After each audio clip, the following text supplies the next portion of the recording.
animamos a participar, formulando las preguntas que deseen a nuestro invitado.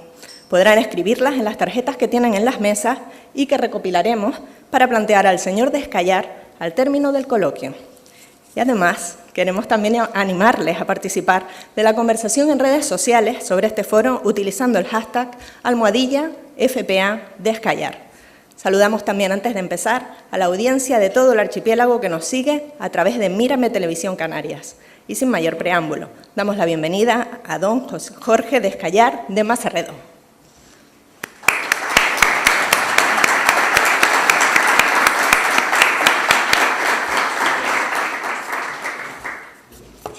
Muchas gracias.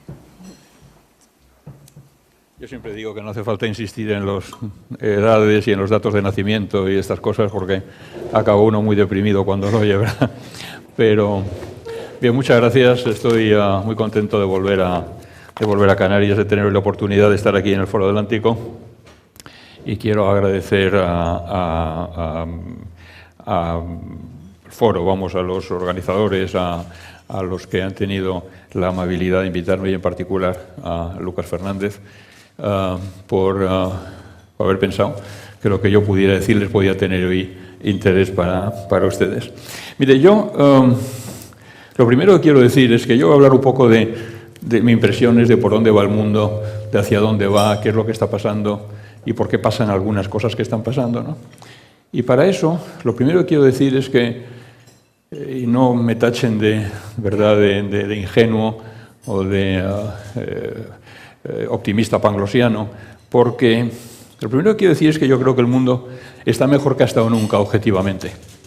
Quiero decir, hay problemas y hay problemas serios, pero si uno mira enfermedad, uno mira guerras, uno mira pues la situación, ¿verdad?, de hambre en general de la humanidad que es el 0,01% de toda la vida en el planeta, pues si a alguien le interesa, el 82% son plantas. Es decir, somos muy pocos, pero somos importantes. Y los pocos que somos importantes, resulta que vivimos mejor que hemos vivido nunca. El primer Rothschild, el barón de Rothschild, murió porque se le infectó una muela y no tenía penicilina, y eso hace apenas 100 años. Cuando Luis XVI celebraba en Versalles y comían aquellos croissants y aquellas cosas, el 15% de la población de Francia, entre 1682 y 1684, murió de hambre. Si pensamos hoy en día, la esperanza de vida de la humanidad ha pasado en 100 años de ser 30 a 70 años como media en el planeta. Es decir, estamos en condiciones mejores que nunca. Piensen que el ébola, que acaba de estallar otra vez en la República Democrática del Congo, el ébola está prácticamente controlado. Pero la gripe española de hace 100 años se llevó por delante a 50 millones de personas. En medicina los avances han sido espectaculares. Y si uno piensa en guerras, las dos guerras mundiales pues acabaron con la vida de 50 millones de personas en Europa, o 80 millones de personas, mejor, en Europa, ¿no?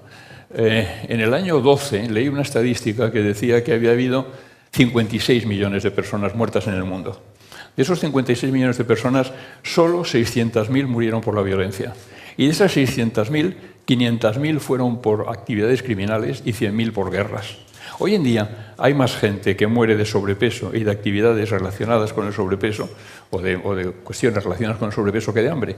Hay 850.000 personas, 850 millones de personas desnutridas y 2.100 millones de personas en el mundo con sobrepeso. Quiero decir, estamos mejor. Y sin embargo, a pesar de estar mejor, la gente tiene una sensación de angustia, de incertidumbre por lo que está pasando a nuestro alrededor. Y eso se explica porque yo creo que están confluidos en nuestro espacio vital, en el tiempo que nosotros vivimos, tres grandes fenómenos que están desarrollándose muy deprisa. Uno es la gran revolución demográfica, luego hablaré de los temas de demografía en el mundo que son muy importantes. El segundo es la revolución tecnológica y el tercero la revolución informática. La revolución tecnológica hace que hoy 7 de las 10 empresas de los que se llaman unicornios, ¿no?, que tienen valoración bursátil superior a 1.000 millones de dólares, 7 de las 10 sean tecnológicas. Ya no son los grandes bancos ni son las grandes petroleras. Hoy son Amazon, son Google, se calcula que la velocidad, la capacidad de computación del mundo se duplica cada 2 años. Eso es lo que dice una ley que circula por Silicon Valley, ley de Jones, creo que le llaman. Lo cierto es que, fíjense, el Apolo, que fue a la Luna con Armstrong, llevaba 12.000 transistores, los sistemas de a bordo, ¿no? Este iPhone que tengo yo aquí tiene 3.200.000. El cambio es brutal.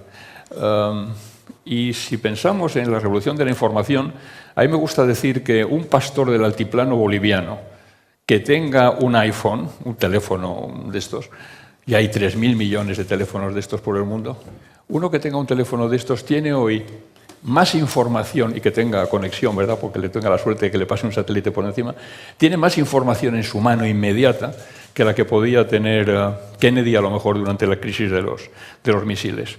Estas tres revoluciones simultáneas, la demográfica, la tecnológica y la de la información, tienen un efecto cumulativo que tiene efectos sobre la economía, sobre la sociedad, sobre el empleo, sobre todo. Y lo que pasa es que todo esto está ocurriendo muy deprisa. Y como ocurre muy deprisa, no somos capaces de percibir con claridad lo que pasa. Hay una frase muy bonita de Arnold Toynbee que dice que el polvo que levantan los cascos de los caballos de la historia levanta un polvo que no nos permite ver con claridad lo que pasa alrededor. Y es verdad, porque hay una aceleración del tiempo histórico. Todo está pasando de una forma comprimida y muy rápida. Fíjese, la velocidad de marcha de un ejército, desde la época de los romanos y sus calzadas, o los incas y las suyas, es de 4,5 kilómetros por hora. Siempre han ido ahí. Los de Napoleón iban igual de deprisa, hasta la Primera Guerra Mundial. Hoy en día se atacan las posiciones en Siria o donde sea, ¿verdad?, desde barcos en el Mediterráneo, con misiles crucero a distancia, no se ven las caras, ha cambiado radicalmente. Me gusta decir también que el primer salto del hombre sobre la Tierra, los hermanos Wright, que en 1903 logran volar a pocos metros de altura, 300 metros de distancia, 1903. En 1944 se hace el primer avión a reacción. El mundo se había pasado siglos, millares de años navegando a vela, 200 años a vapor, y en 40 años se había pasado de empezar a volar a tener un reactor. Y en 30 años más, en el 69, Armstrong llega a la Luna. Es tremendo, ¿no?, lo que está pasando en muy poco tiempo. Entre Keops y Cleopatra pasa más tiempo que entre Cleopatra y McDonald's. Entre Keops y Cleopatra la vida no cambia apenas. Entre Cleopatra y McDonald's, pues pueden imaginarse todo lo mucho que ha pasado en el mundo, ¿no? Y esto pasa también en la geopolítica. En la geopolítica antes había esquemas diplomático-políticos que duraban. Y esto daba a la gente certidumbre, le daba tranquilidad, le daba el Congreso de Viena del 1815, que pone fin a las aventuras de Napoleón, inventa una estructura reaccionaria, si uno quiere, porque era Metternich que la hizo, pero que dura 100 años.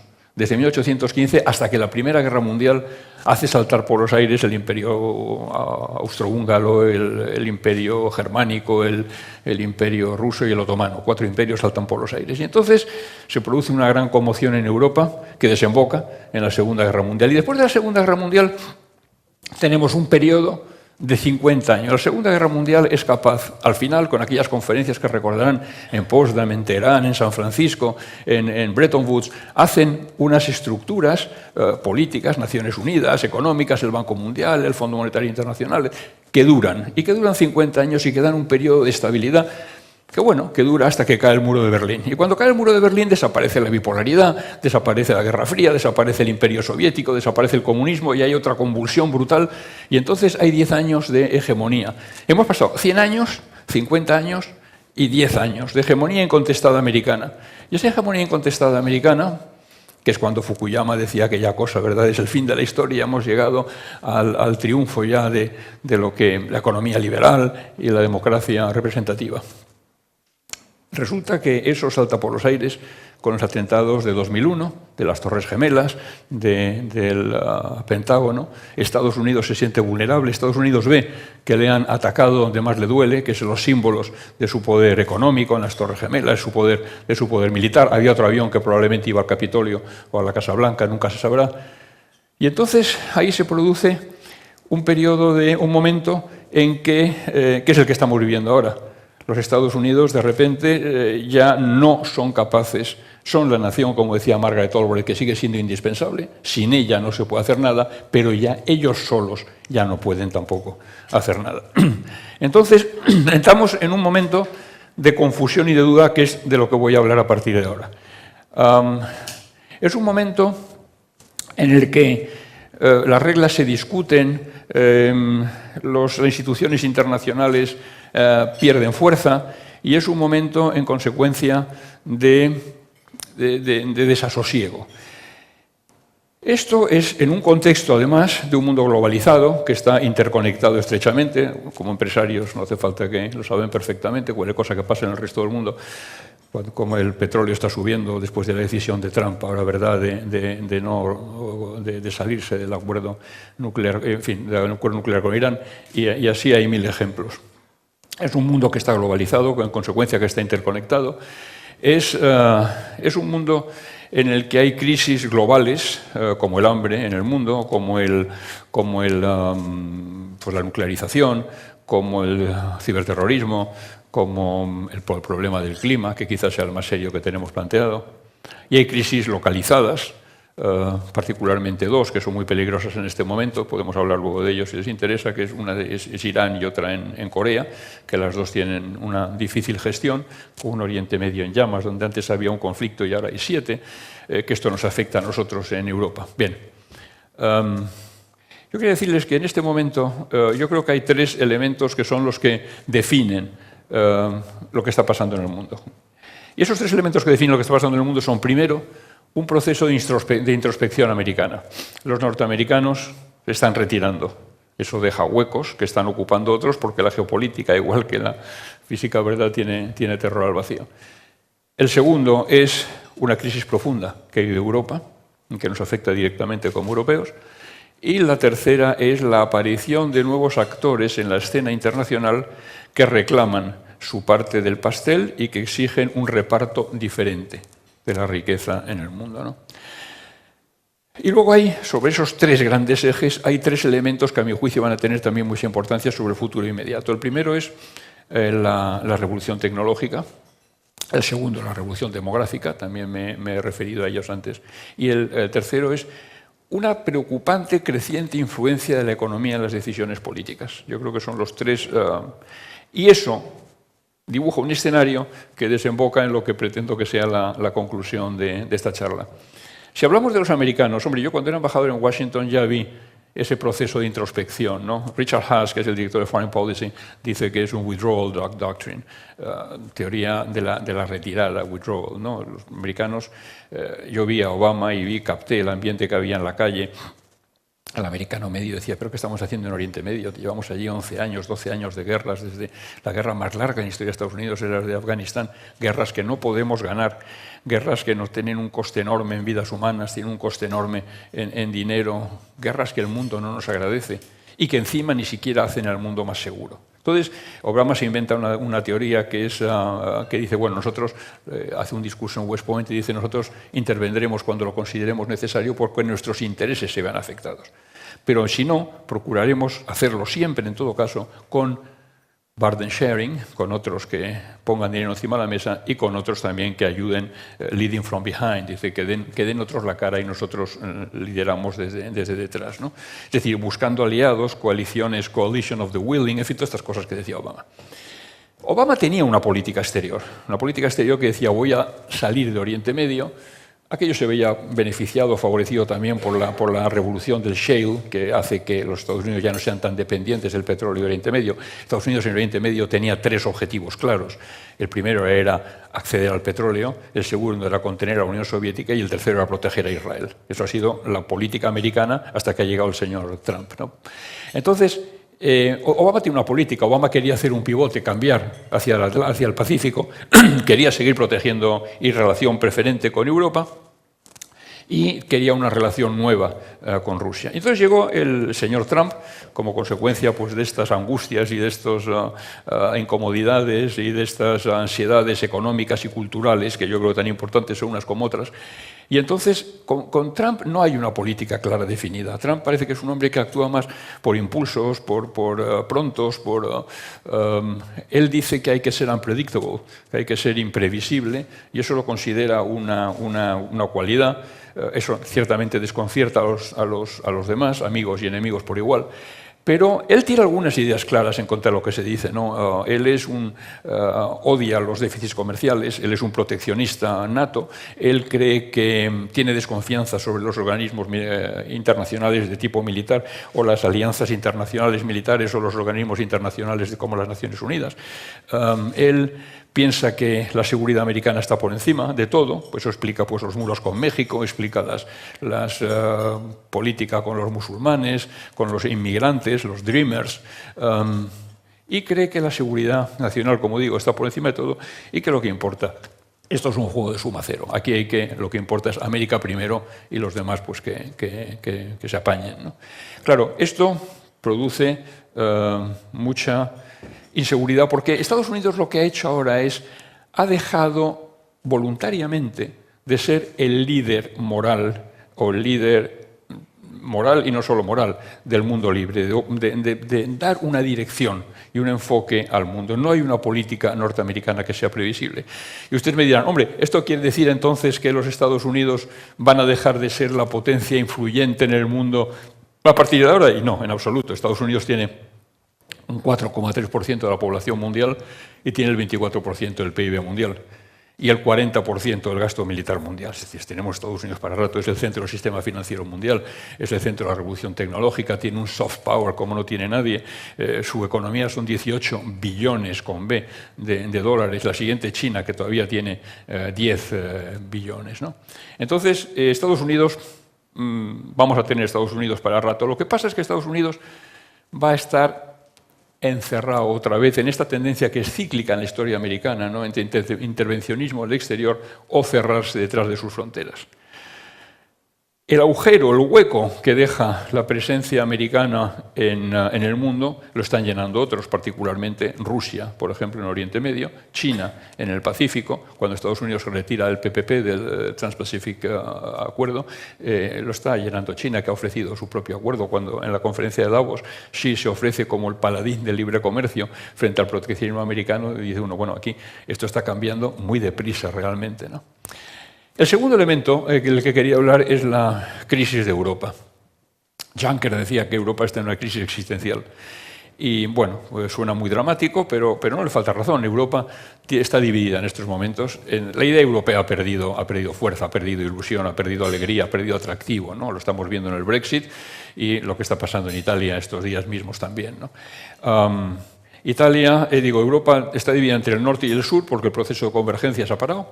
Está dividida entre el este y el oeste por razones de valores. Estamos viendo cómo los países del Grupo de Visegrado, Polonia, Hungría, la división de poderes se está deteriorando. La división de poderes es tan esencial a una democracia, ¿verdad?, como el voto, o más importante. Estamos viendo cómo con un 9% de la población del mundo, un 8% realmente, pero tiene el 21% del PIB mundial. Quiere decir, Europa es una gran potencia y sigue siendo una gran potencia, pero tiene un talón de Aquiles, que es lo que nos hace al mismo tiempo envidiados en todo el mundo. Tenemos el 50% del gasto social mundial, con el 9% de la población del mundo. Quiere decir que tenemos unos gastos de sanidad, de pensiones, de educación, que nos quejamos, y nos quejamos con razón, porque a veces se deterioran, pero son envidiados en todo el resto del planeta. Yo vivo en Estados Unidos no tiene las ventajas sociales que tenemos aquí, ¿no? Entonces, ¿cómo mantener esto? ¿Cómo mantener con un 9% de población cuando estamos aprisionados con unos salarios más bajos en África o en América Latina, con un petróleo más barato en Oriente Medio o en Estados Unidos, con costes crecientes? Europa se ha hecho grande porque tenía combustibles fósiles baratos, porque tenía transportes fáciles, porque tenía innovación, porque tuvo una revolución industrial. Pero hoy en día Europa está con un problema también demográfico serio. En Europa tenemos ahora un 9% de la población que tiene más de 65 años, pero en el año 50 tendremos el 19% con la población de más de 65 años. Es decir, Europa tiene un problema de envejecimiento que es serio y es grave. En este momento yo creo que Europa está en una encrucijada y tiene que tomar decisiones. Y ahí es donde los franceses y alemanes, una vez que han resuelto sus problemas electorales, han empezado a hablar. Con el Reino Unido saliendo fuera, con los italianos envueltos en sus problemas domésticos, España, que es la cuarta economía de la eurozona, es un pedazo de país dentro de Europa, tiene algo que decir, tiene mucho que decir.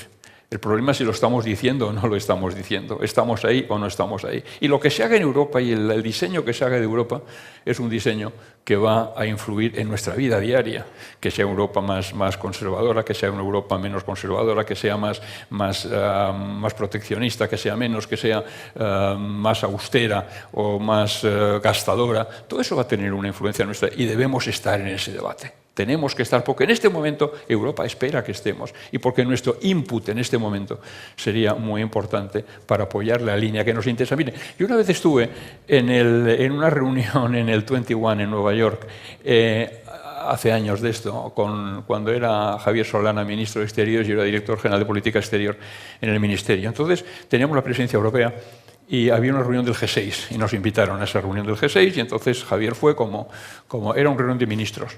Javier fue como ministro y cada ministro llevaba un chuti al lado, un ayudante al lado, ¿no? Y yo iba como director general de Política Exterior, la acompañé. Y allí había 6 señores reunidos, más nosotros, y seis detrás. Y ahí se decidía hasta dónde se iba a dejar subir el precio del petróleo, hasta dónde se iba a dejar que la guerra en los grandes lagos, hasta qué iba a pasar con la crisis de Yugoslavia, hasta dónde. Y luego uno veía que aquellas decisiones que habían tomado aquella noche, en aquella cena, en el 21, Naciones Unidas las tomaba, las cogía luego la Unión Africana, las cogía el Consejo de Europa, las cogía, y todo el mundo decía, y seguían las directrices de aquella mesa, de aquella cena. Para mí aquello fue un descubrimiento. El mundo no va como va por casualidad, el mundo va como va porque hay una serie de países que están dispuestos a poner dinero y muertos encima de la mesa si hace falta para que vayan de una forma determinada. Entonces, en esos procesos hace falta estar si queremos que nuestros intereses sean tenidos en cuenta. Y eso es lo que está pasando un poco en este momento en Europa. El tercer elemento del que quería hablar es la aparición de nuevos actores en la escena internacional. No me refiero concretamente, de una forma muy especial, a China. Miren, el centro del poder económico del planeta se está yendo hacia el Pacífico muy deprisa. El 34% del PIB mundial está hoy en Asia. Entonces, para que se hagan una idea, la economía americana, desde el año 70 hasta ahora, se ha multiplicado por 7,5. La economía china, desde el año 70 hasta ahora, se ha multiplicado por el 75%. 75% por 75 veces. La economía francesa era el doble que la china hace 50 años. Hoy la economía francesa es una cuarta parte de la china. Eso está haciendo que, claro, que haya una serie de países que digan, oiga, es que las estructuras que derivan de la Segunda Guerra Mundial que nos están rigiendo ya no me valen. ¿Por qué tiene que estar Francia en el Consejo de Seguridad de la ONU con derecho de veto y no está la India? Y hombre, bueno, es que ya Francia ganó la Segunda Guerra Mundial, ¿qué me cuenta usted? Y Francia tiene una bomba atómica, bueno, y China tiene también bombas atómicas. ¿O por qué los derechos de voto de China en el Fondo Monetario o en el Banco Mundial son parecidos a los de Italia? Pero ¿qué historia es esta? Entonces, son países, además, que... Bueno, en el caso de China es muy especial porque China efectivamente va a pasar a Estados Unidos en Producto Bruto en el año 50. En el caso de Rusia, que es otro que anda ahí sacando pecho, es mucho más frágil. Rusia tiene un problema demográfico igual que el de Europa, una población muy envejecida, no exporta más que commodities y tiene grandes zonas despobladas, sobre todo en la zona de la frontera de la Mongolia, por allí. Pero está jugando por encima de su peso, porque el PIB de China es como el de Rusia es como el de España, es un poquito por encima del nuestro. Es verdad que tiene un asiento en el Consejo de Seguridad con derecho de veto y es verdad que es potencia nuclear y eso le da una proyección muy diferente a la nuestra, pero tiene un PIB como el nuestro. Y está jugando en Europa, podemos hablar de eso largo y tendido, por qué está haciendo lo que está haciendo Rusia, ¿verdad? Porque hay razones para que actúe como está actuando. Entonces, esta gente lo que dice es que, eso es muy importante, no tienen los mismos valores que nosotros. Son gente que tiene una educación diferente, que no han pasado por el Renacimiento, que no han pasado por la Ilustración, que no han puesto al hombre en el centro del universo, que no han puesto la duda en el centro del debate racional, han tenido una evolución diferente, que el confucianismo, el islam, lo que sea, que es tan importante, tan rica culturalmente como la nuestra, pero distinta. Yo he tenido discusiones en el Cairo sobre, por ejemplo, con el director de Al-Ahram, el periódico más influyente en todo el mundo árabe. Decía, ¿y ustedes por qué me hablan de derechos humanos? Derechos humanos islámicos. ¿Por qué la mujer tiene el mismo voto que el hombre cuando el Corán dice otra cosa? Por ejemplo. O ¿por qué el individuo está por encima del colectivo en Asia? Que no lo está. O ¿por qué la religión tiene que reducirse a la esfera privada y salir del ámbito público, cuando en el Islam tiene un papel muy importante en el ámbito público? Es decir, hoy en día no podríamos votar, no podríamos aprobar por consenso la Declaración Universal de Derechos Humanos de las Naciones Unidas. Hay otros valores en el mundo que son distintos de los nuestros y tenemos que aceptarlo porque hemos impuesto el mundo eurocéntrico, y cuando hablo eurocéntrico quiero decir también Estados Unidos, hemos impuesto nuestros valores al mundo durante mucho tiempo y ese mundo ya no los acepta.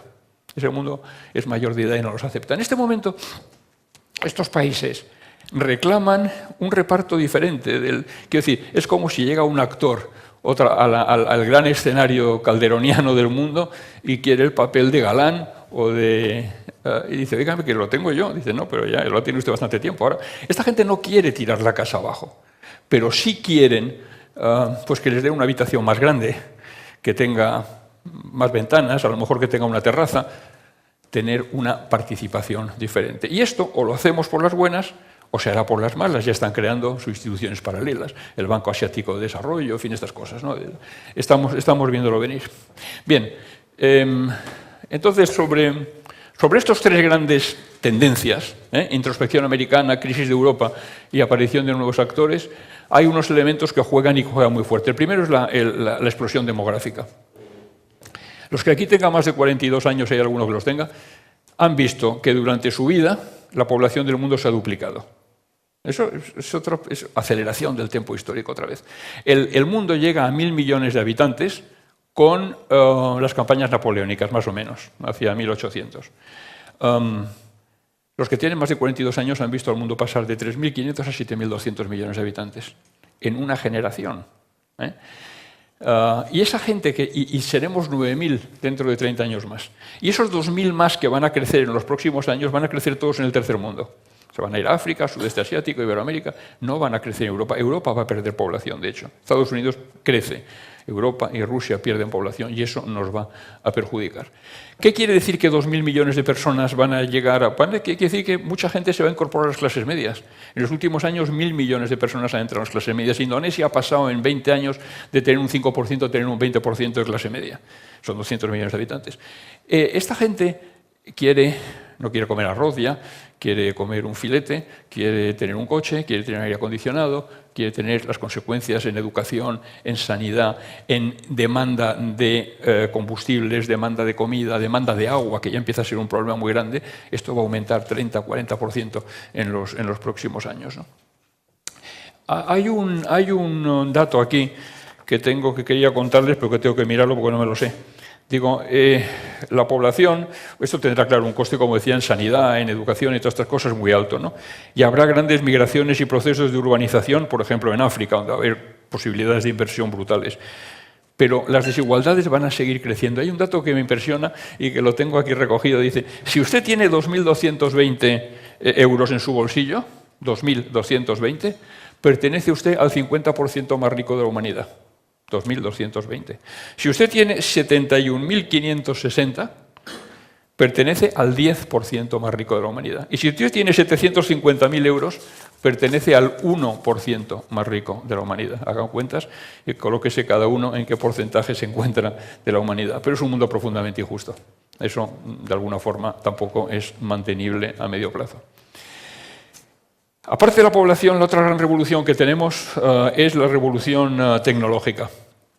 una revolución tecnológica que está aquí. Hay gente que dice, el CEO de Google, que se llama, no sé cómo se llama, bueno, dice que va a salvar a la humanidad, y en cambio el de Alibaba dice que esto es un gran peligro y vamos a ver lo que pasa. Están hablando de la inteligencia artificial, que ya está entre nosotros, ¿no? Hay un algoritmo, hay una empresa en Singapur, un hedge fund, que ha puesto un algoritmo que se llama Vital, y ese Vital tiene un asiento en el Consejo de Administración, pero tiene un asiento con derecho de voto, porque se han dado cuenta de que ese algoritmo es capaz de leer los mercados y hacer evaluaciones con mucha más rapidez de cualquiera de los sesudos miembros del propio Consejo. Es a lo que estamos yendo, un algoritmo metido en el Consejo de Administración con derecho de voto, ¿no? Esto va a cambiar todo, la inteligencia artificial, la Internet de las cosas, el blockchain, el coche autónomo, la impresora digital. Hoy en día los aviones al espacio ya no se mandan recambios, se manda una impresora que es capaz de hacerlos cuando hace falta, con lo cual se ahorra espacio, se ahorra peso, se ahorra todo, ¿no? Esto va a tener cambios enormes, ¿no? Va a tener cambios, nos hará más libres y al mismo tiempo más vigilados.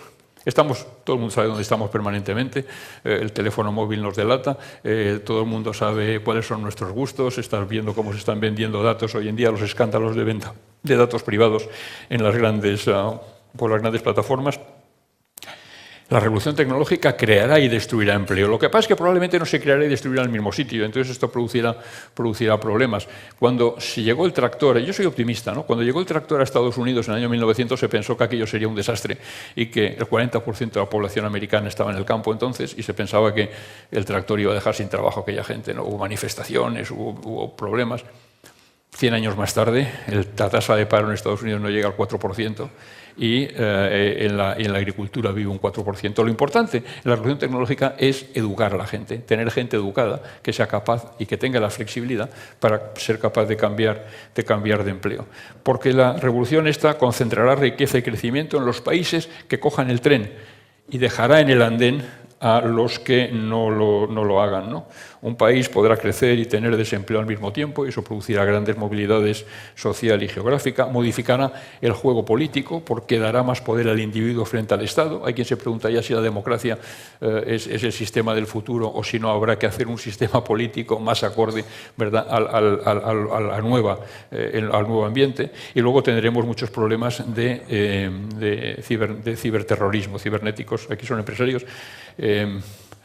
No hay nada seguro hoy en día. Quiero decir que tomen todas las medidas necesarias. Esto está creciendo de una forma exponencial, la criminalidad cibernética.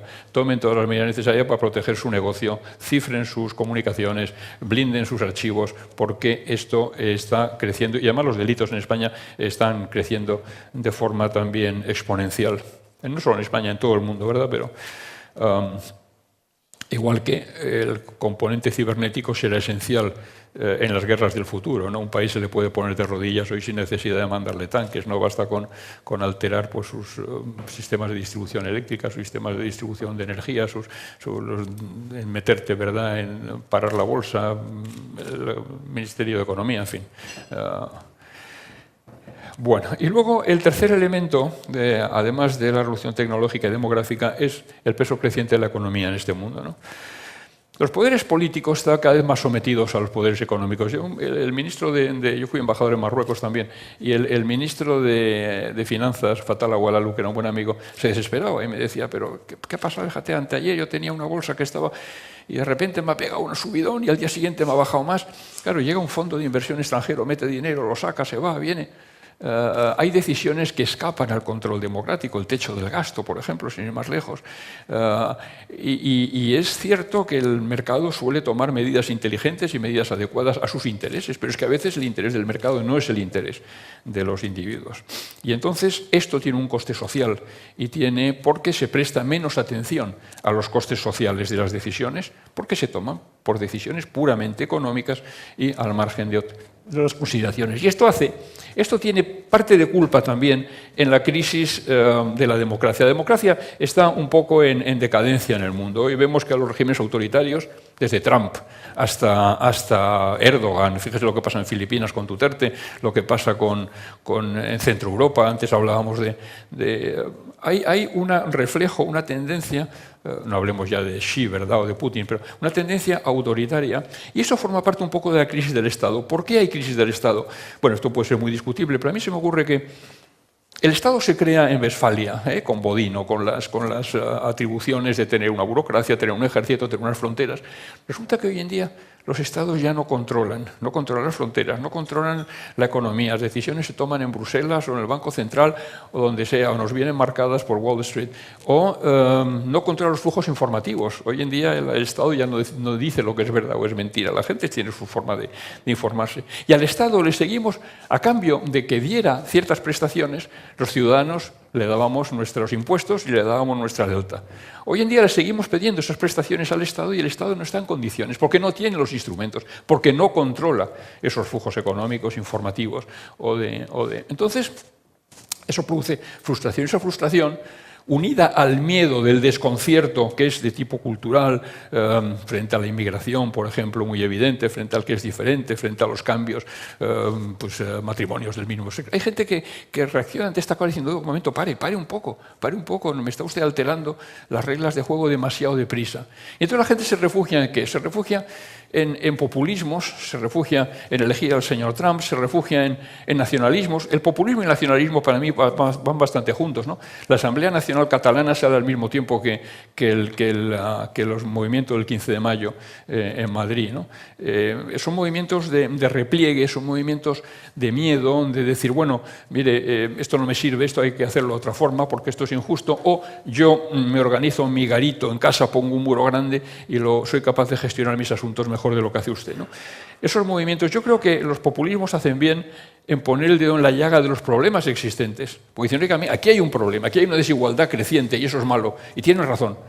En donde hierran, pero en fin, esta es una opinión personal, es en las recetas que dan para resolver esos problemas, ¿no? Ese es otro problema, otro distinto. Entonces, ¿qué va a pasar en el futuro? Y entonces lo del futuro, eso ya es la parte más complicada, porque había aquel jugador de baloncesto americano que decía que profetizar era muy difícil, sobre todo cuando era sobre el futuro, ¿no?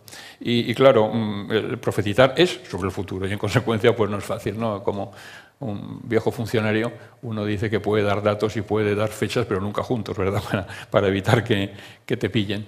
Yo creo que lo que está pasando es que estamos pasando de una forma muy rápida de un mundo como consecuencia de todos estos cambios y revoluciones que está habiendo, de un mundo multilateral a un mundo multipolar. Ese es el gran cambio de nuestros días y estamos metidos de lleno en ese proceso de cambio. El mundo multilateral, que es el que hemos tenido desde el año 50, 45 hasta ahora, es un mundo que se basaba en la democracia liberal, en la economía de mercado, en los Estados Unidos como respaldando el orden del planeta, con instituciones fuertes de resolución de conflictos. Fueron de arbitraje, la OMC, en fin, lo que fuera el Banco Mundial, el Fondo Monetario, Banco Mundial no, el Fondo Monetario, en fin, instituciones. Y de ahí estamos pasando a un mundo que es multipolar, donde lo que va a haber va a ser un mundo menos solidario, va a ser un mundo en lo que va a haber países y bloques de países en tensión permanente entre ellos, con proteccionismo, con instituciones debilitadas de resolución de problemas. Estamos en este momento de transición. De momento se pone en duda lo que hay y todavía no ha nacido lo que tiene que venir. Y ese es el momento que estamos viviendo. Y eso es lo que precisamente explica ese desasosiego, esta inquietud que estamos viviendo. La buena noticia es que, como decía al principio, estamos objetivamente mejor que nunca. Sí, hay problemas, como decía, el más grave, el del clima, pero sabemos lo que hay que hacer para resolverlo. Otra cosa es que tengamos la voluntad política y queramos hacerlo, pero sabemos lo que hay que hacer. Entonces, el problema es, tenemos la voluntad política, tenemos la capacidad de pensar y de decidir, como en aquella mesa del 21 de Nueva York, por dónde queremos que vaya el mundo, o no tenemos esa capacidad porque estamos ahora cada uno metido en America First, Europa First o yo qué sé, Cataluña First. Estamos perdiendo la visión a largo plazo, la visión amplia para meternos en particularismos. Yo creo que, y quiero dar una nota de optimismo, ¿no? Creo que sabemos cuáles son los problemas, los tenemos identificados. Hay que tener la valentía de ser capaz de afrontarlos sabiendo que eso tiene un coste y que hay que ser capaz de buscar los medios para hacer frente a esos desafíos. Y todo esto lo digo con una enorme humildad porque quiero terminar citando una frase de Churchill que a mí me gusta mucho. Churchill decía que tenía 10 ideas nuevas cada día y que de esas 10 solo una era buena y que el problema era que no sabía cuál era la buena. Bueno, pues a mí me pasa un poco lo mismo. Muchísimas gracias.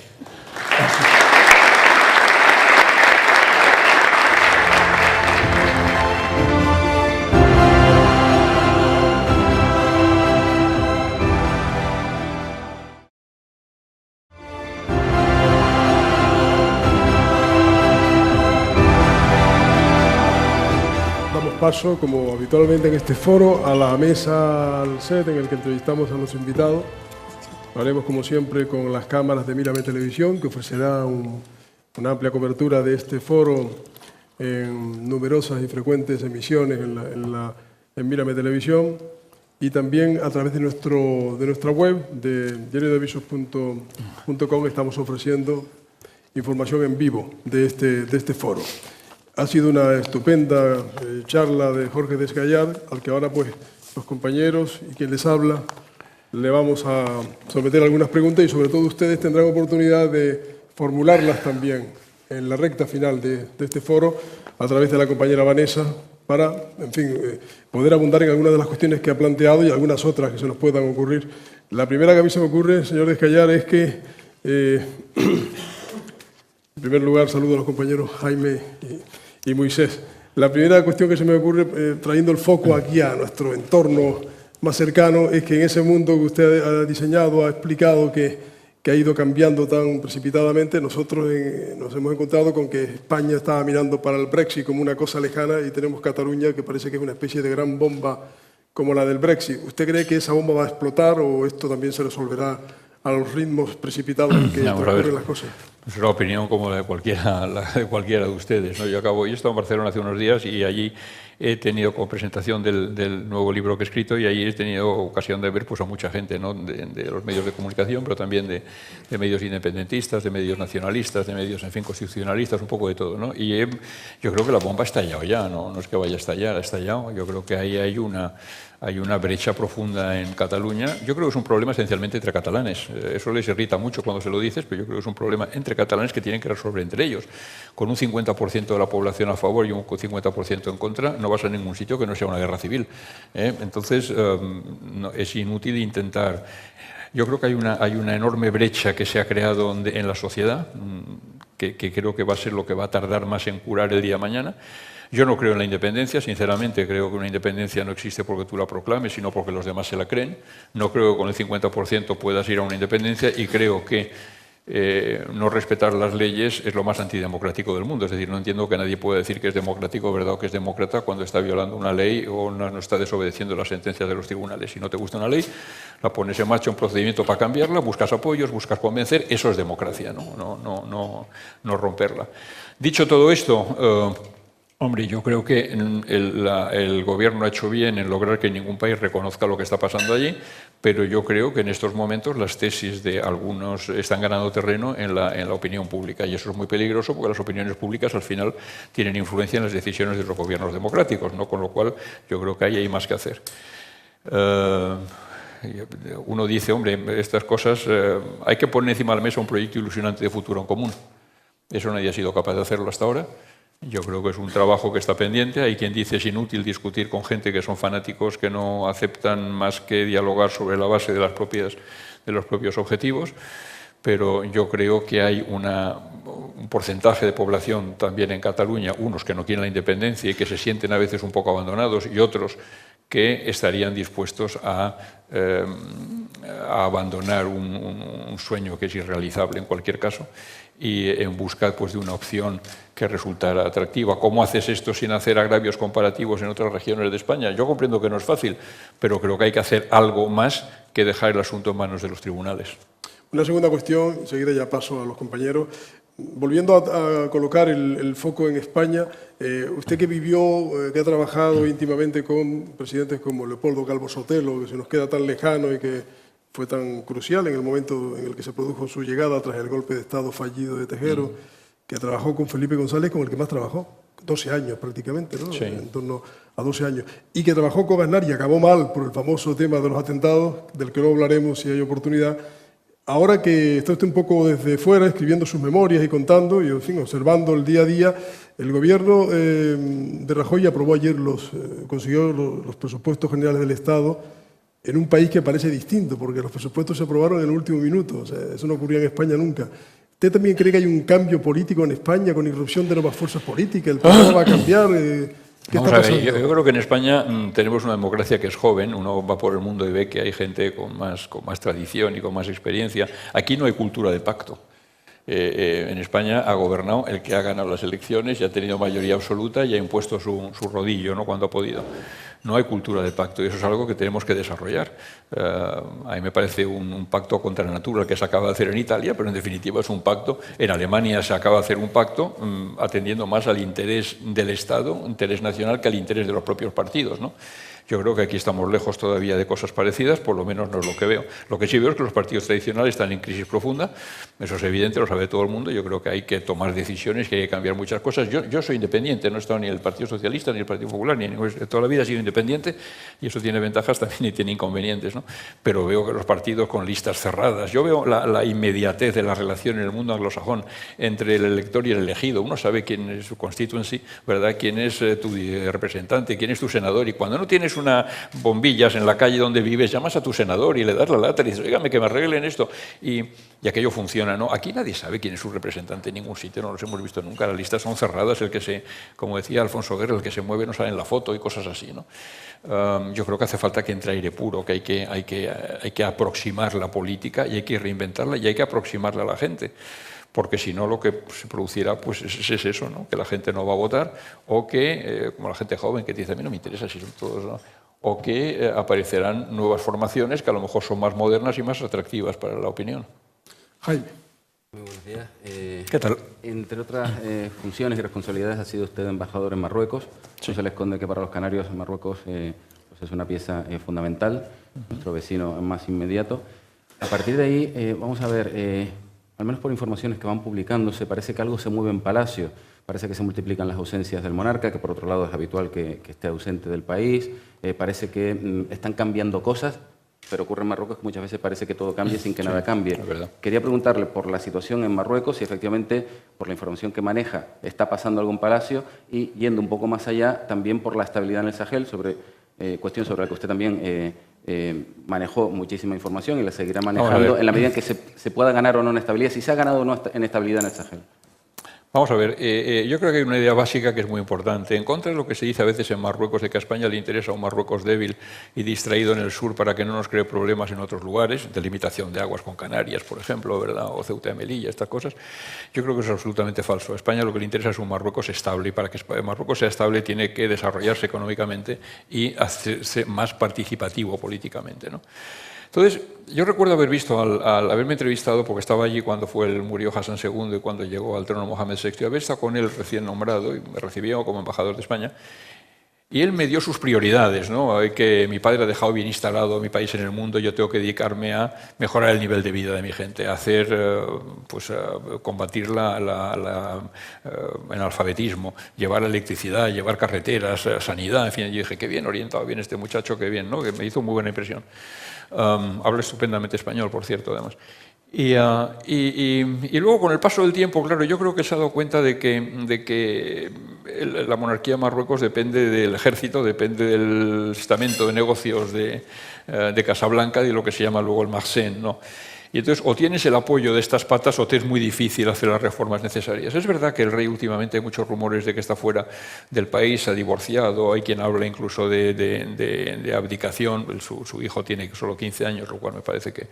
Pero en fin, estos rumores no tengo ni idea si son... Sí sé que está mucho tiempo fuera, que le han operado y que está mucho tiempo fuera del país. Eso sí, parece que... El que sabe más de esto es un periodista que se llama Ignacio Zembrero, que sigue estas cosas muy de cerca, sí, sigue todo esto muy de cerca siempre.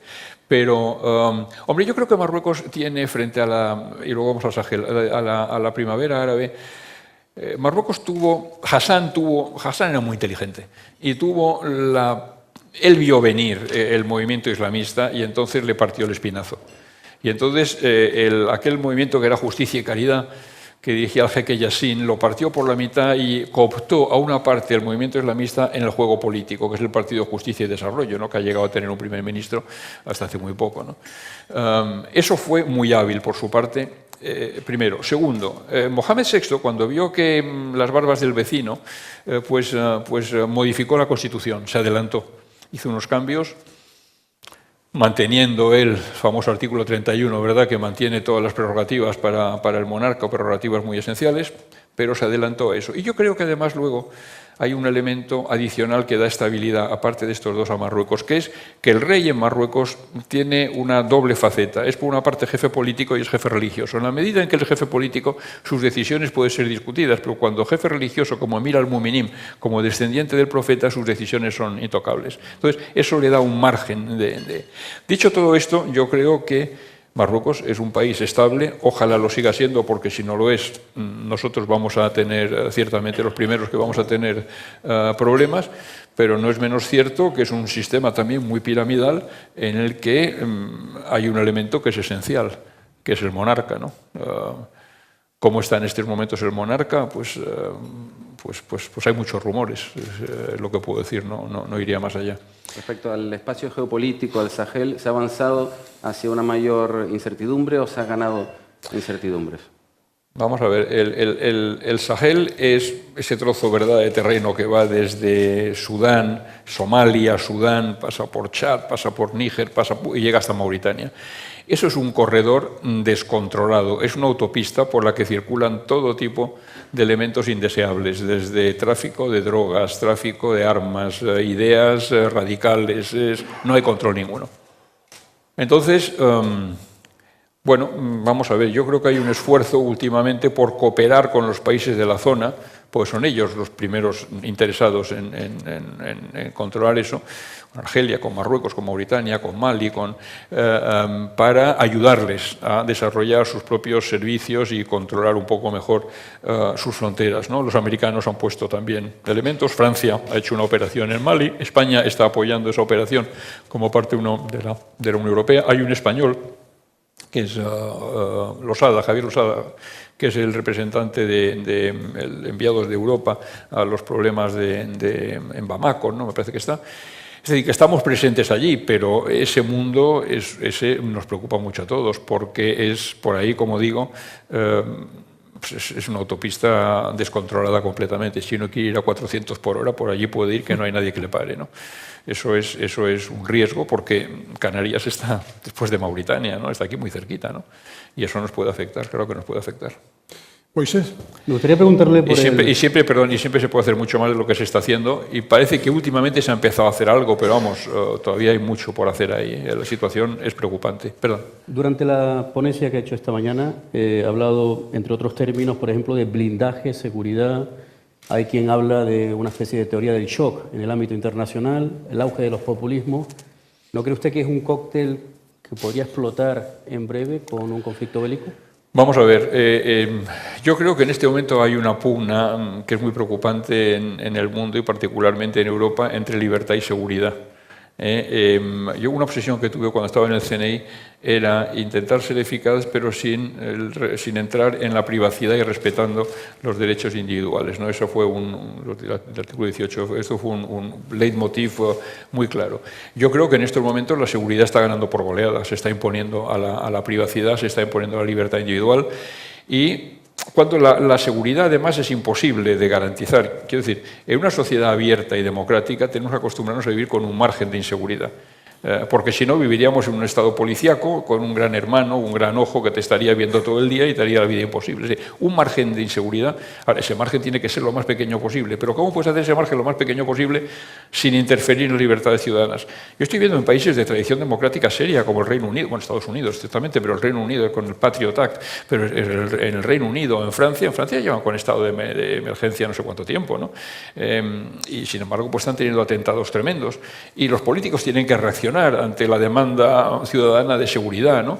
Pero hoy en día estamos viendo que estamos invadidos por cámaras en todos lados. Cuando ha habido estos asesinatos terribles de niños, una niña en Galicia, ¿no?, que desapareció en un parque o que murió, y entonces pues aparecían los padres en el parque, aparecían pasando por delante una óptica, aparecían en la calle, te están filmando todo el rato. Tú estás paseando a tu perro, estás siendo cogido por una cámara y por otra. Yo creo que esto es una invasión de la seguridad. No creo que acabe dando más seguridad. Yo creo que hay cosas que se hacen a veces para intentar tranquilizar a la gente sin que realmente se traduzca en más seguridad. Y ese intentar tranquilizar a la gente, coarta libertades y coarta nuestra privacidad, y creo que eso no es bueno. Le quiero preguntar, señor Descallar, por el episodio más conocido que se asocia a su personalidad por su paso al frente del Centro Nacional de Inteligencia, el CNI, que es el gran aparato del espionaje de la inteligencia española, y nuestro invitado tuvo durante 4 años la oportunidad de dirigir ese gran aparato de inteligencia española. ¿Le coincidió, tuvo usted, o la mala suerte o la mala falta de que le coincidió con el atentado más importante de la historia de España, que fueron los de Atocha, del 11M de 2004? Y el episodio que se asocia a usted y que usted ha contado en sus libros es que inicialmente pensaron que aquel atentado era de ETA, porque había algunos indicios que apuntaban, usted mismo y ustedes consideraron en las primeras horas que era ETA, pero tuvieron la percepción pronto de que olía a otra cosa. Incluso usted ha dejado una frase por ahí de que olía, que apestaba a islamismo. Cosa que el presidente de entonces, Aznar, parece que no aceptó como tesis viable, o incluso le pidió a usted que tratara de desmentir públicamente aquella versión. Porque la cadena SER, creo que recordar que en aquellos días publicó que habían aparecido indicios y que en el CNI ya barajaban esa tesis. Eso le enfrentó con el presidente, a usted lo apartaron a su Centro Nacional de Inteligencia, los apartaron de las investigaciones oficiales, la policía iba por un lado y se quedaron ustedes en offside durante unos días, hasta que usted finalmente luego dimite. Pero, ¿por qué se produce, con la distancia de 14 años, 15 años, por qué se produce esa visión de entonces en vísperas electorales de un atentado tan devastador, el pensar el gobierno una cosa y el Centro de Inteligencia otra? ¿Por qué se produce ese divorcio? Vamos a ver, el Centro de Inteligencia quedó marginado de la investigación desde el primer momento, ¿no? La policía cogió la investigación en sus manos e hizo un gran trabajo, porque en 3 días tenía localizados a los indios, aquellos que vendían los chips, y bueno, desmanteló la operación en 4 días, o sea que hizo realmente un trabajo extraordinario. Pero nosotros no participamos en eso. Y yo, desde que se produjo el atentado hasta después de las elecciones, no fui convocado a ninguna reunión, ni yo ni mi gente, ¿no? ¿Por qué? No lo sé. Eso no es una decisión que tomé yo, es una decisión que tomó el gobierno, y lo cierto es que nosotros no estuvimos en... Yo no lo sé, eso habría que preguntárselo a los responsables del gobierno por qué nos dejaron fuera de juego. Es verdad que a medida que pasaba el tiempo y con los datos que nosotros íbamos teniendo, y llegábamos a la conclusión, poco a poco, de que aquello... Inicialmente pensamos que era ETA, sinceramente. ETA había intentado meter una furgoneta con 500 kilos de explosivos 2 meses antes en Madrid, que se paró en la M40.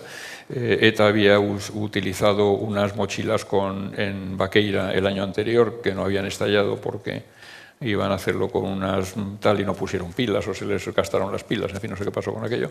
ETA había dicho que iba a amargar la salida de Aznar y teníamos a Josu Ternera haciendo declaraciones en un aeropuerto por ahí. En fin, el Endacari salió a las 9 de la mañana diciendo que había sido ETA, y yo aquella mañana hablé con responsables de varios servicios de inteligencia y todos pensaban inicialmente que había sido ETA, ¿no? Y uno dice, hombre, pero es una locura, ETA no actúa así. Bueno, ETA actúa así en Hipercore en Barcelona, y podía haber un comando loco estilo Henri Parot, ¿verdad?, que iba por libre y que, en fin, no era descabellado. Lo que pasa es que poco a poco, ya a las 3 de la tarde aparece una furgoneta, en fin.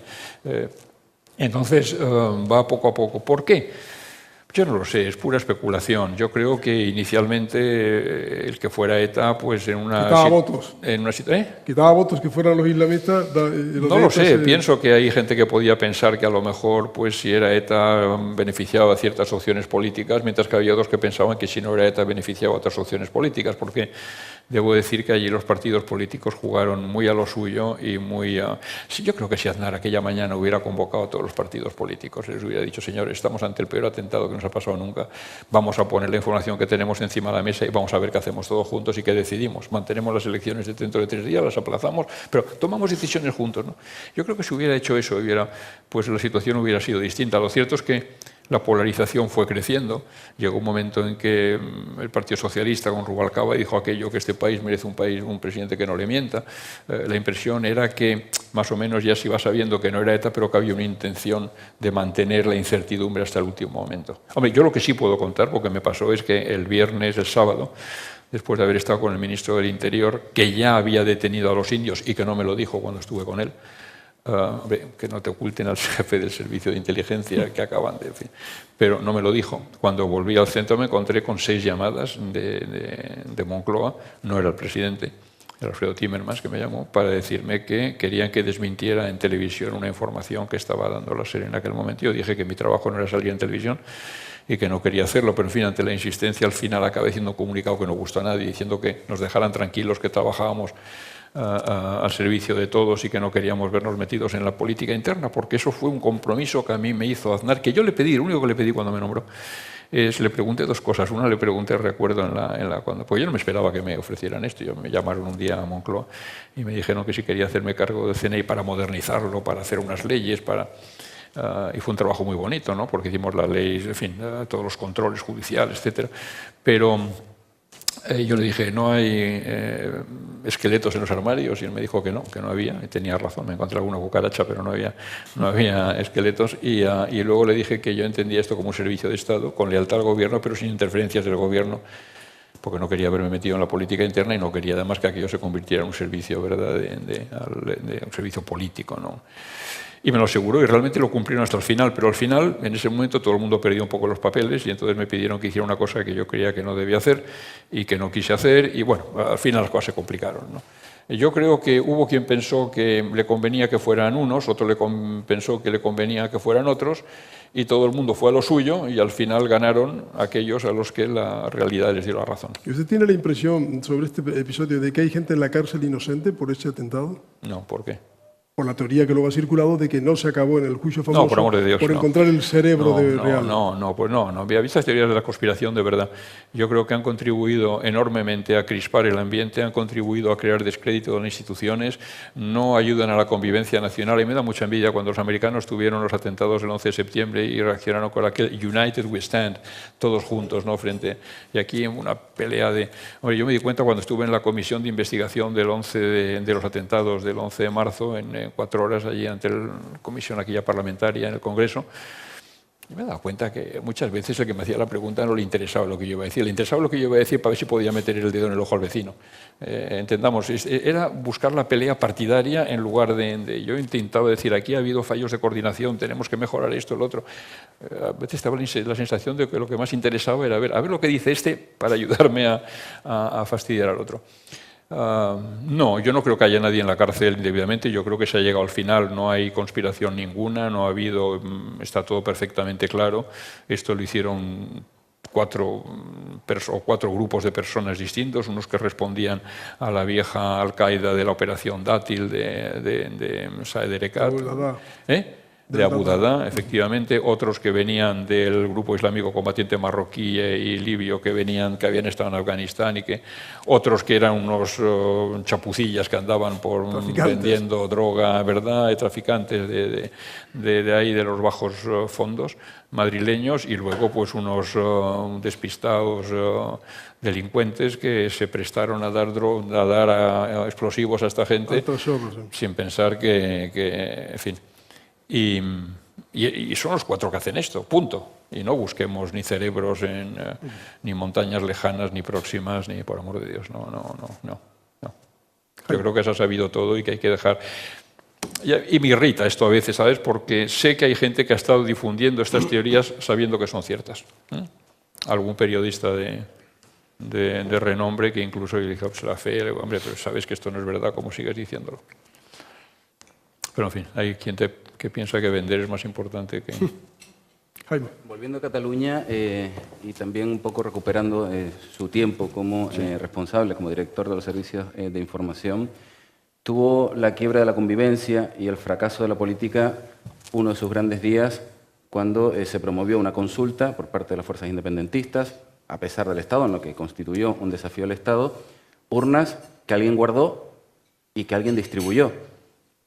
A ojos de los servicios de inteligencia, ¿faltó información ¿O se gestionó mal la información que se tenía? Vamos a ver, no tengo la menor idea porque yo llevo apartado hombre, mantengo contactos, tengo amigos y tengo buena relación, pero no tengo la menor idea, sinceramente, no tengo la menor idea ni siquiera sé si al CNI le encargaron hacer eso. El CNI, ¿qué es lo que hace? Hace lo que le encarga el gobierno en la Directiva Anual de Inteligencia, que se hace todos los años y que tiene anual, se hace todos los años, evidentemente, y además tiene carácter secreto, ¿no?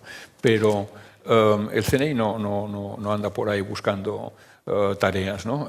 No sé si esto se le encargó, igual que no sé tampoco si el coche de Puigdemont tenía una baliza, como se dijo que le había puesto el CNI, no tengo ni idea, sinceramente no lo sé. Y si se la puso, yo no hablaría de ello, en cualquier caso, ¿no?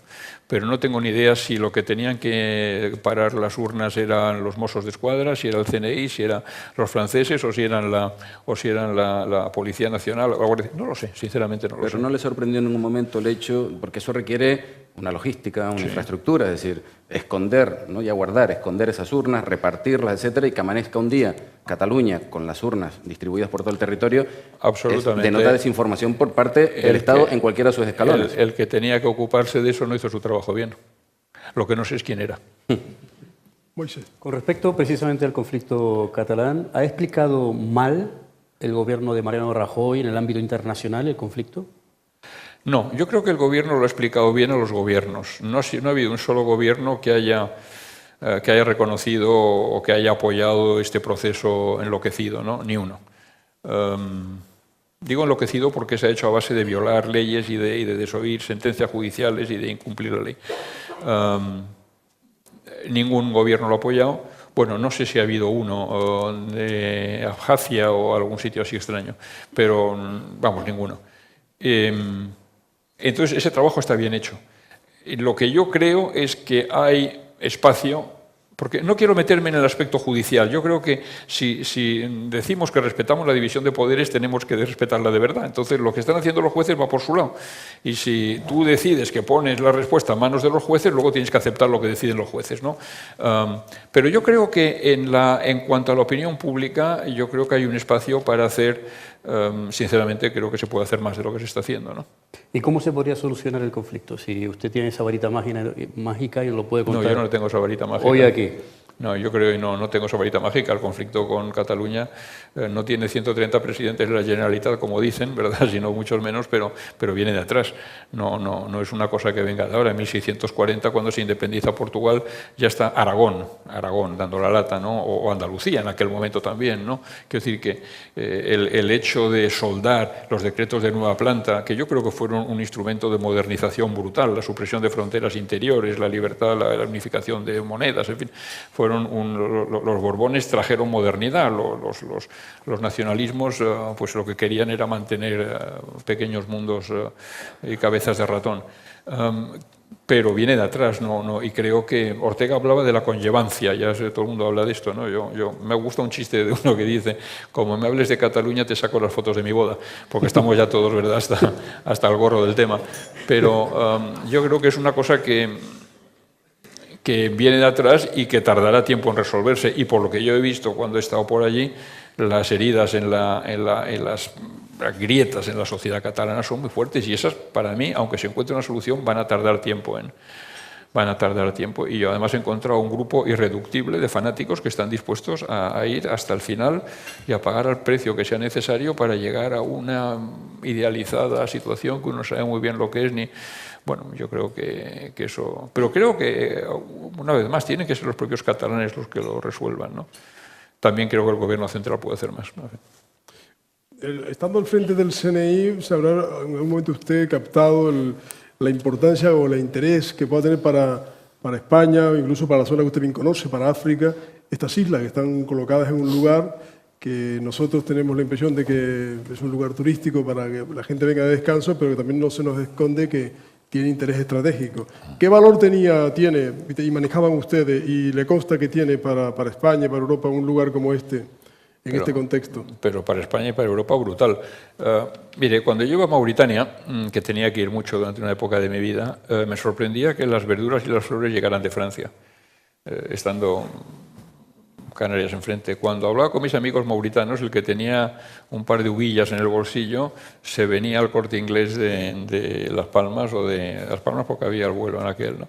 O se venía invertía y se compraba un apartamento, o iba al dentista en Tenerife. Quiero decir que para ellos, para mí Canarias tenía que ser como lo que es Miami para Centroamérica. Canarias para África Occidental tenía que ser el sitio donde la gente vaya, mande a sus niños al colegio, no, a estudiar, donde vaya a hacer compras, donde invierta, donde... esto es un portaaviones, alguien me decía Pacífico, pues sí, Pacífico, pero un portaaviones colocado enfrente de la costa africana, y desde aquí la capacidad de proyección, dice uno, claro, ¿por qué llegan las verduras de Francia? Porque faltan comunicaciones a lo mejor a lo mejor, quiero decir, hay un trabajo que hay que hacer, ¿no?, para ser capaz de poner nuestros bienes, nuestros servicios más cerca. Eso lo saben ustedes mucho mejor que yo, no lo sé. Yo la impresión que tenía es que estamos aquí, que se está haciendo mucho, y como me decía, lo contaba antes, un día a esta Hillary Clinton, cuando era secretaria de Estado, me dice, embajador, ¿cuáles son las áreas de interés especial para España? Y le dije, pues en fin, secretaria, las tradicionales, ¿no? Europa, Mediterráneo, América, Iberoamérica, América Latina. Y me dice, pues nosotros les vemos a ustedes como una potencia con creciente influencia en África Occidental. Claro, que te lo digan los americanos, y digo, bueno, pues eso es obra de Canarias, esencialmente. Hombre, es obra de Canarias y de todo el trabajo que se ha hecho de cooperación con estos países para evitar inmigrantes irregulares, la salida, en fin, ayudar a desarrollar esos países, ¿no? Se ha hecho mucho, los acuerdos que hay con Mauritania, con Senegal, en fin, con Gambia, para evitar esas cosas, ¿no? Pero eso ha contribuido a que nuestra presencia allí sea más activa y a que tengamos una capacidad de influencia en sus... me acuerdo haber ido algunas veces a hablar con el presidente de Mauritania. Ya recuerdo una vez que era Maulla, yo fui a pedirle que hiciera unas elecciones más participativas, más democráticas, porque eso nos ayudaría a hacer más cooperación también a nosotros. Y recuerdo que me puso un ejemplo y me dijo, mire, ustedes que realmente no se enteran ustedes de nada, me dijo. Dice, yo, el tío mejor de mi pueblo es un herrero, pero yo a ese herrero no le puedo poner en la lista porque nadie le votará nunca. Y yo pregunté, ¿por qué? Dice, pues porque el herrero es una profesión mal vista. Tradicionalmente, porque el herrero trabaja con fuego, y al trabajar con fuego hay que estar en contacto con los diablos del centro de la tierra, y entonces la gente no... Mi hija no se casaría con un herrero, por ejemplo, no puedo poner en las listas. O yo soy militar y el ala derecha de mi ejército nunca obedecerá mis órdenes de atacar si yo no soy de mejor tribu y de mejor familia que el que manda. Él dice, ustedes me están hablando de democracia, dígame, tengan en cuenta nuestras tradiciones, tengan en cuenta nuestras costumbres y adáptense también ustedes. No vengan dándonos lecciones todo el rato, ¿no? Bueno, yo creo que aprendes cosas, ¿no? Cuando hablas con gente y dices que hasta dónde llega eso. Tienes que aceptar otras costumbres como la ablación femenina, o tienes que... ¿Dónde está el límite, ¿no? ¿Dónde llega, hasta dónde podemos querer influir en los demás? Hablando de terrorismo, en su momento nacional, en cualquier caso internacional, ¿entiende que en términos generales este territorio, Canarias, es más o menos seguro que el resto del país? Se lo apunto porque aquí en Canarias hay una cierta, digamos, costumbre de resolver esto muy coloquialmente, decir aquí nunca puede pasar nada porque, claro, lo tienen mucho más complicado, hay que entrar por el aeropuerto, si hay un atentado después tendrías que salir. Y digamos que eso, insisto que muy coloquialmente es una manera aquí en Canarias de resumir que somos un territorio más seguro que otros. ¿Somos realmente un territorio más seguro? Hombre, hay un elemento de seguridad, igual decimos en Mallorca, la gente dice, y sin embargo ha habido algún atentado de ETA, ¿no?, contra guardias civiles hace relativamente poco tiempo. Es verdad que la insularidad provoca cuellos de botella. Quiero decir, aquí es más fácil controlar a uno si luego se quiere escapar o no se quiere escapar. También es cierto que al ser una sociedad muy abierta, muy dependiente del turismo, pues tampoco puedes dedicarte a tener a los turistas parados 2 horas en el aeropuerto como hacen en Dallas o en Nueva York cada vez que llega uno allí, ¿no? Tienes que agilizarlo y que pasen rápido y que se sientan cómodos, y eso también hace que a veces los controles no sean los exhaustivos que pueden ser.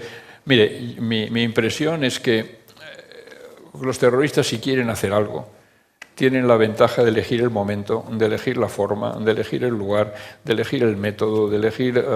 Esto es un juego del ratón y el gato. Ellos buscan, nosotros ponemos barreras, ellos intentan cruzarlas, y al final acaban yendo donde es más fácil y utilizando los métodos que son más baratos. Hay quien habla de cómo era. Había una frase que decía, no me acuerdo cómo era, una frase en inglés que decía la banalización o la banalización de la vida cotidiana, la instrumentalización de la vida cotidiana para hacer atentados. Hoy en día ya no hace falta coger un avión y estrellarlo contra las Torres Gemelas. Hoy coges una furgoneta y te paseas por las Ramblas, ¿no? Y atropellas a todo lo que puedes.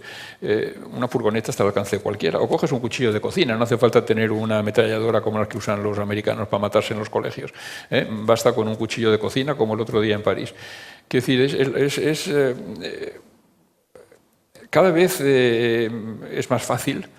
Y procuramos que sea más difícil, y como se les ponen barreras a los tráficos de dinero y a los pasos de armas, pues recurren a cosas más pero el que quiera atacar acaba atacando, ¿no? Otras cosas porque en algunos casos, algunos los ha citado, no requiere organización alguna. En la medida en que no requiere organización es difícil detectarlo a tiempo. Eso es lo que se llama un lobo solitario. El lobo solitario es el más difícil y la pesadilla de los servicios de inteligencia de todo el mundo, ¿no? Pues el tío que está en su casa tranquilamente viendo la televisión y que se radicaliza al solo, y de repente llega, oye una voz interior que le dice tienes que hacer algo, es tu deber contribuir a la lucha por no sé, y entonces decide, coge un cuchillo y se va y se lleva por delante al primero que se encuentra. ¿Cómo te adelantas a eso? Por mucho que tengas controlados todo lo que puedas tener y tengas informadores metidos en todos lados, hay cosas que son... Pero yo, seguridad total en ningún sitio. Cuando en un sitio se pone más difícil, buscan otro que es más fácil. Si uno no puede entrar en la final de la Copa esta que va a haber mañana en Kiev, pues entrará en un partido... Un partido de segunda división. O de tercera, claro que sí. Claro que sí. Con respecto al tiempo que estuvo usted como responsable de los servicios de inteligencia, ¿se evitaron o tenían informaciones incluso de cédulas yihadistas en la época? No sé si se pudieron evitar. Sí. Obviamente sí, porque eso lo vimos Sí. el de los... ¿Sabe lo que pasa? Sí, ¿sabe lo que pasa? Cuando tenemos un fallo, o cuando yo hablo como si...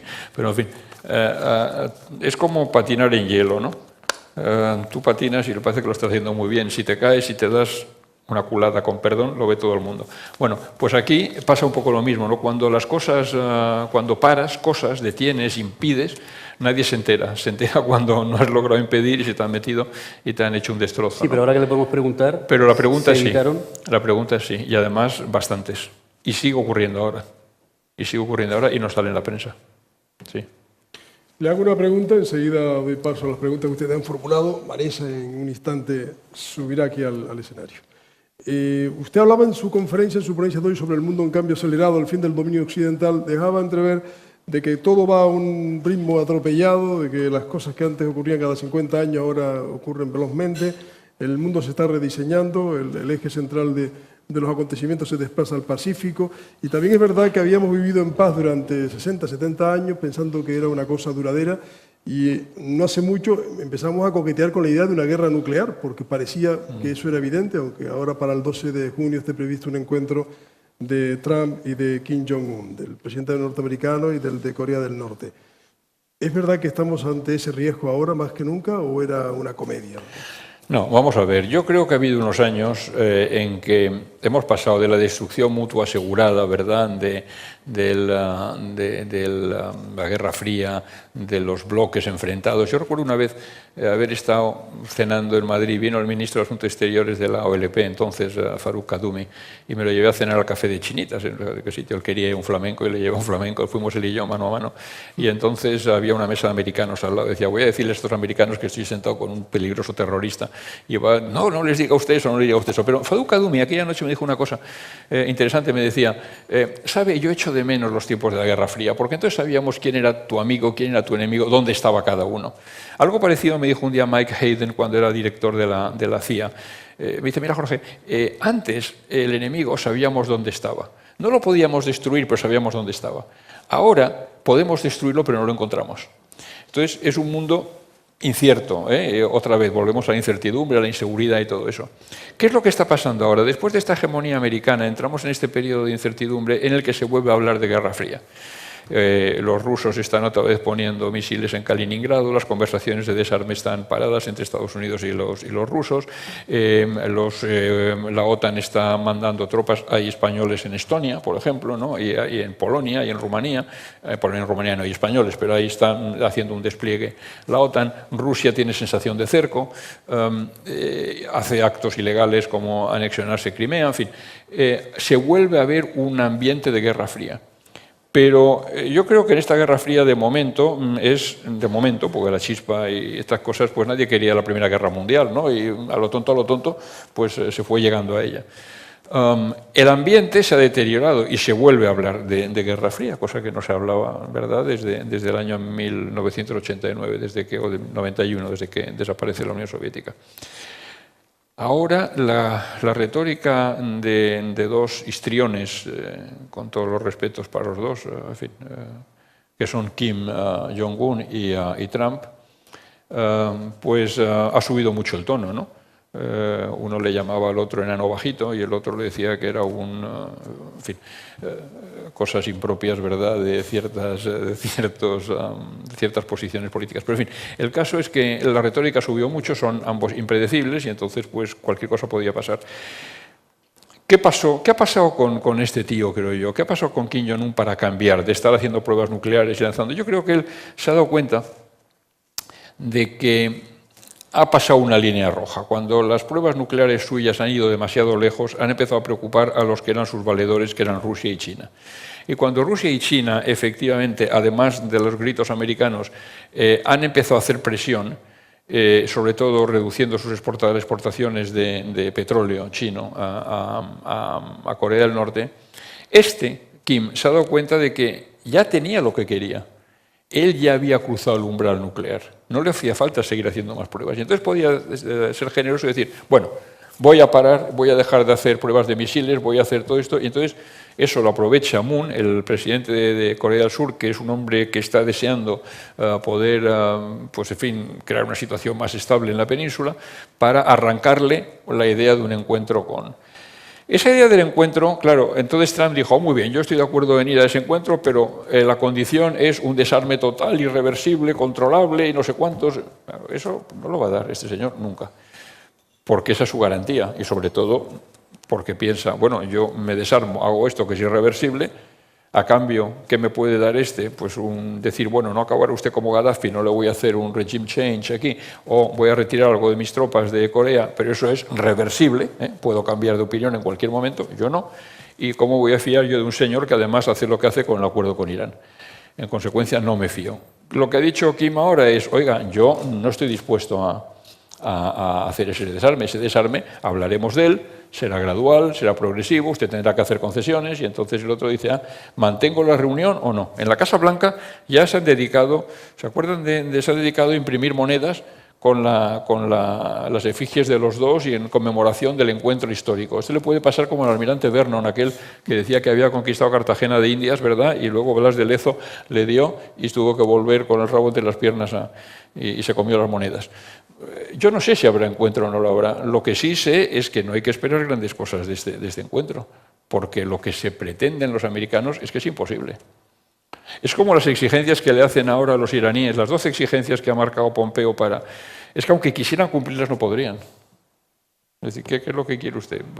¿Cambiar el régimen? Bueno, pues dígalo abiertamente, no me ponga condiciones imposibles de cumplir, ¿no? Y entonces, claro, ahí sí que hay posibilidades de que decir, yo creo que el Oriente Medio se convierte en más peligroso y creo que si las conversaciones de Corea fracasan, pues tendrán el problema de que, uno, habrán creado expectativas que se verán frustradas y dos, que se habrá creado un mal ambiente entre los dos que se han encontrado y que los dos volverán desairados a su propio.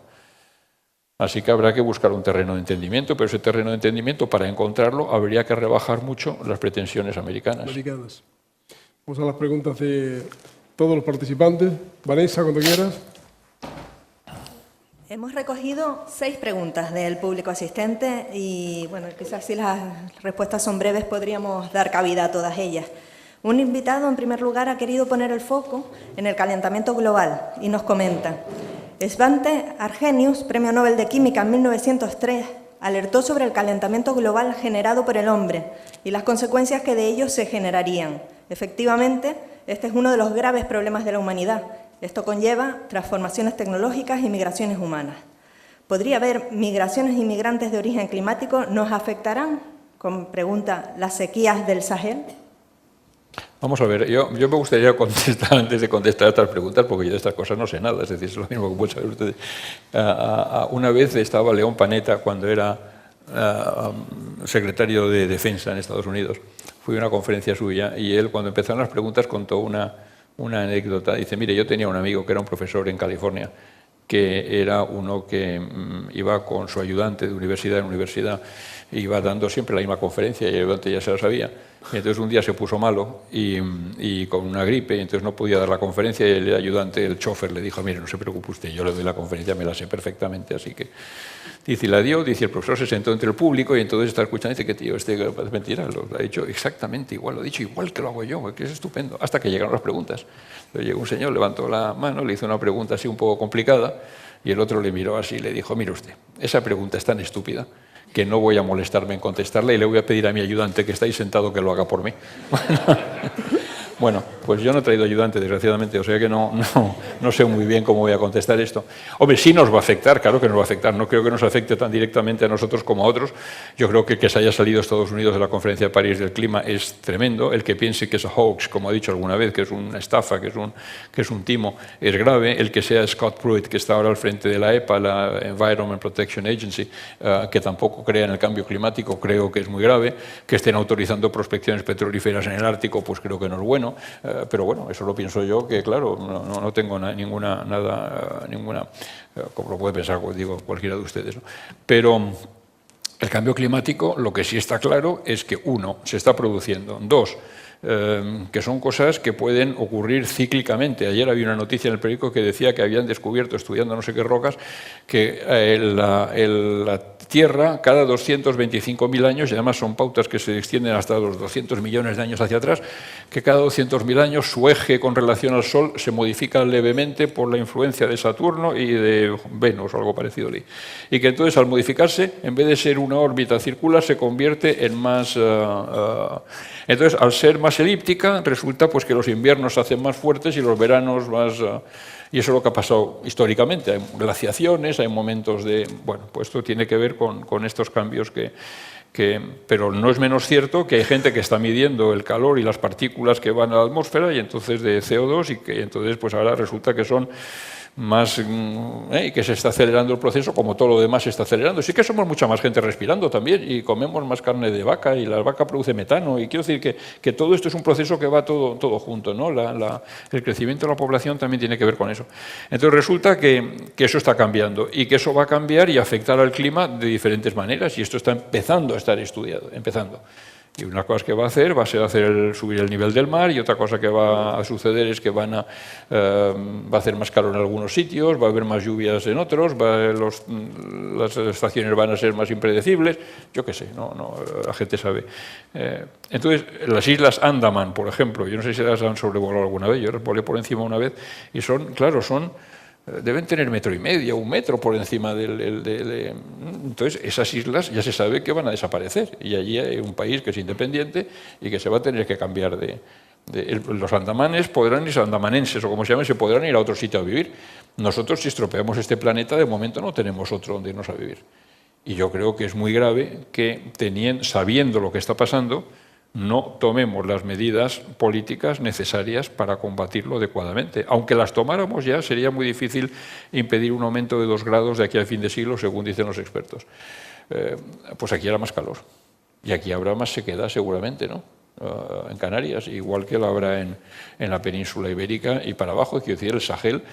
Hay pinturas rupestres en Argelia, en Tassilit, donde aparecen unos señores cazando jirafas y cazando en un ambiente tropical. Las cosas han cambiado, no tiene por qué ser siempre igual. Y eso ha cambiado en el periodo en que los hombres eran capaces de hacer dibujos en las paredes, quiero decir, en los últimos 10.000 años. El Sahel era otra cosa. ¿Por qué no va a cambiar? Hombre, ¿sabes lo que pasa? Que en estas cosas los políticos solo piensan en términos de 4 años. Aquí nos tiene ventaja el rey de Marruecos o el Papa de Roma, que son capaces de pensar y de pillarte en el momento de debilidad. En 4 años esto no se ve. Y el que venga que arree. Pero no estamos jugando el futuro, ¿no? ¿Otra?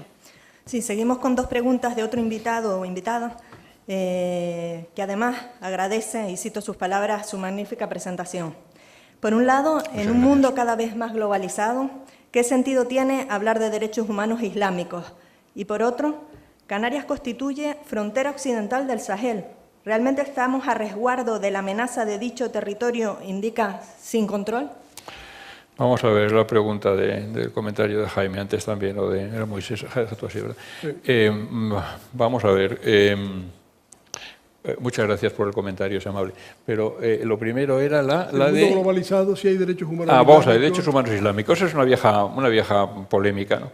Ellos lo que dicen, yo no pretendo imponerle a usted los míos, pero no me imponga usted los suyos a mí.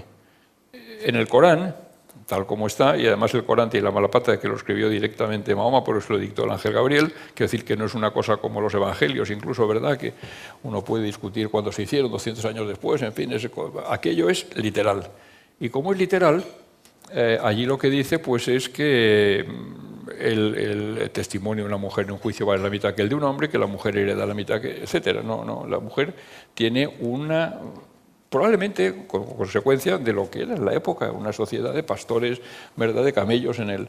Entonces, pero claro, esto proyectado al siglo XXI, pues suena muy raro hoy en día, ¿no? Y cuando hablas con ellos a veces te lo reconocen, pero te dicen que allí no hay margen de maniobra. Es como cuando el Corán dice, hombre, el blasfemo es reo de muerte. Y tú puedes decir, hombre, es que no me parece que haya que matar a un blasfemo, pero no es que le parezca a usted, es que lo dice.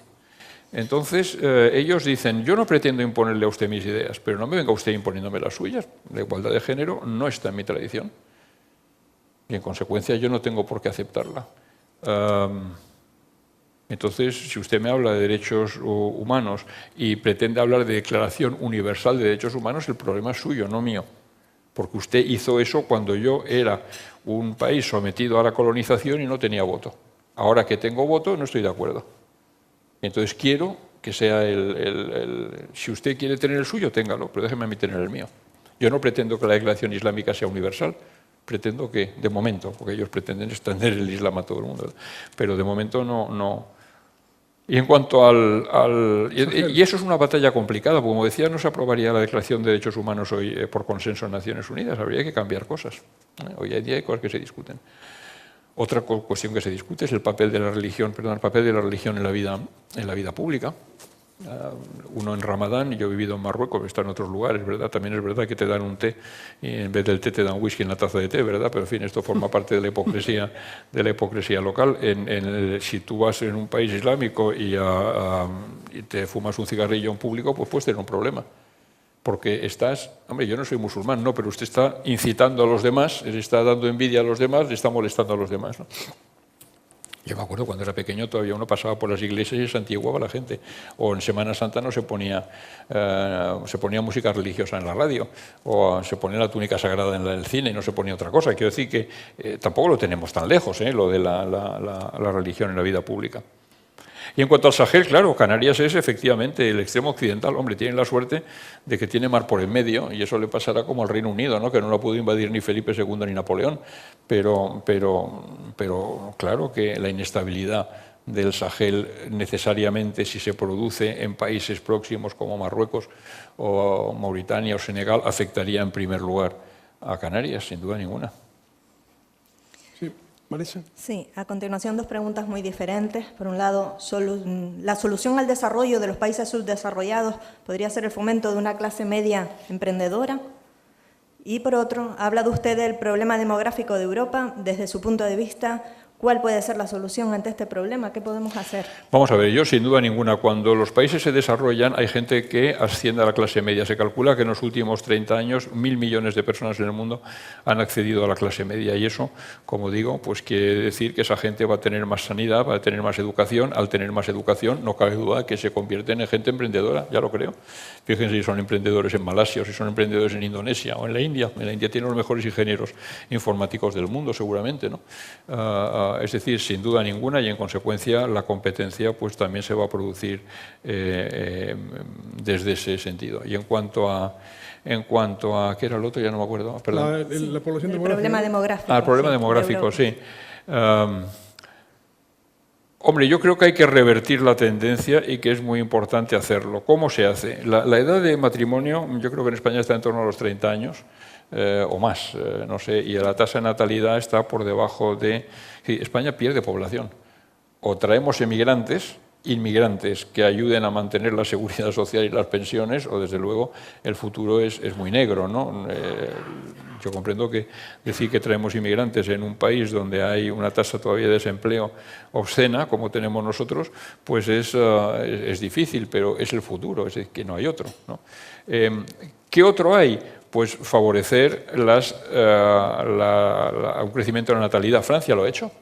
No es una cosa que tampoco sea tan difícil. Francia ha hecho unas políticas fiscales muy atractivas que cuando uno tiene un hijo pues le da no sé qué, cuando tiene dos le da no sé cuánto, cuando tiene tres ya el colegio ya no sé si le pagan él en lugar de pagar el colegio. Es decir, una política que ha hecho que la natalidad cambie en Francia. Y Francia, porque Francia, con la grandeur y todas estas cosas, Francia es muy consciente de que su papel, de que necesita, si quiere mantener su posición central en Europa, necesita población. Curiosamente, los países católicos, Irlanda, España, Irlanda hay un referéndum sobre el aborto precisamente ahora, ¿no? Pero en Italia son los países que se han incorporado más tarde a la revolución sexual, son los países que en este momento tienen las tasas de natalidad más bajas del continente. Bueno, algo hay que hacer, ¿no? Porque nosotros estamos perdiendo población y eso, esto no hay quien lo pare. Y la última, ¿no? Y la gente no puede tener hijos cuando cuestan lo que cuestan y cuando, quiero decir, que cuando tienen un pisito del tamaño que tiene y cuando... yo tengo un chico ahora que está buscando casa para irse a vivir y no encuentra una que pueda pagar, porque los alquileres turísticos resulta que han... claro, esto pasa aquí también, supongo. Es el ¿no? último gran factor, la actividad vacacional, ¿no? Claro. Y por último, una pregunta que dice: ¿es cierto, como expuesto, que el aceleramiento en los cambios que se están produciendo en el mundo cada vez es más acentuado, pero parece que en España todo va más lento? Estamos muy lejos en nuestro país de que hablemos de que una persona con el perfil de Oprah Winfrey puede ser presidenta del país. ¿De Oprah Winfrey? Sí. Bueno, me preocuparía también, no sé, pero... no, yo creo, vamos a ver. No, sí, los cambios... Hombre, yo creo que si a lo que se refiere la pregunta es que el sistema político español dificulta que aparezca una bocanada de aire fresco como fue Obama, pues no cabe duda de que sí. Aquí los partidos, aquí parece ser que lo que hay que ser es una parachic y ser un yes man o un yes woman para ir escalando, ¿verdad? Y luego llegar a un momento en que el partido te respalde. Es un modelo diferente, ¿no? Yo creo que las bocanadas de aire fresco, aunque a veces sean como Trump, son positivas, ¿no? Hombre, yo no creo que España vaya... Vamos a ver, yo creo que España es un pedazo de país. Somos una gente con una autoestima paupérrima y eso me parece muy negativo y muy malo. Desde fuera, y yo me he pasado buena parte de mi vida fuera por mi trabajo, nos ven con una capacidad de hacer cosas, con una capacidad de proyección, como un país... Nos ven mucho mejor que nos vemos a nosotros mismos. Si es que somos nosotros los que tenemos que creernos que tenemos un país muy serio. Oiga, que no es una tontería ser la cuarta economía de la eurozona, es uno de los pocos países en el mundo sin cuya historia no es explicable la historia del mundo, que es muy serio, que Canarias tuvo un papel importante además, ¿verdad? Somos un país con una lengua que es la primera del mundo, no, la primera es el mandarín, perdón, la segunda del mundo hablada por nativos, está por delante del inglés en cuanto a native speakers. Luego el inglés hay gente que lo habla más como una segunda lengua, ¿no? Y es el lenguaje universal. Pero es la tercera lengua de Internet, caramba. Es un país... Yo no creo que vayamos despacio ni nada. Otra cosa es que a veces la política se mueva con lentitud y tal, pero uno cuando va por el mundo se da cuenta que tenemos una educación que es fantástica, que tenemos, con todos los problemas que no tiene ninguna universidad entre las mejores del mundo, ¿verdad? Que había que explicarlo. ¿Por qué tenemos 3 escuelas de negocios entre las 10 mejores del mundo y no tenemos ninguna universidad entre las 100 mejores del mundo? Pues a lo mejor hay que cambiar el sistema de la universidad. Entonces te encuentras ahí con los estamentos cerrados, con los intereses creados, Hay que hacer cosas. Yo creo que hay que hacer reformas. Macron está poniendo patas arriba y le está costando. Pero Francia es el país más conservador y el que menos reformas ha hecho y necesita hacerlas. Y tiene un coste, y los políticos, yo creo... Yo recuerdo una conversación una vez con Arafat que fue fascinante, de Ordóñez, y entonces Arafat se había puesto de parte de Saddam Hussein. Y Ordóñez le decía, se está usted equivocando, está usted apostando por un caballo perdedor. Nosotros habíamos estado unos días antes en Londres con una reunión con ¿cómo se llama? Jim Baker, que era secretario de Estado, y nos había enseñado en su cuarto, allí en el hotel, a Ordóñez y a mí, unas fotografías en blanco y negro de todo lo que iban a atacar en Irak, ¿no? Y todos los objetivos que tenían. Y we are meaning business, decía, vamos en serio. Y entonces, ahora porque contaba esto, no sé, me he ido del santo cielo, y entonces no sé por qué contaba esta historia de Arafat, ¿qué le dijo? Y Arafat. Y entonces le decía, se está usted equivocando, le van a dar por todos lados y su movimiento va a perder y va a simpatías en el mundo y tal.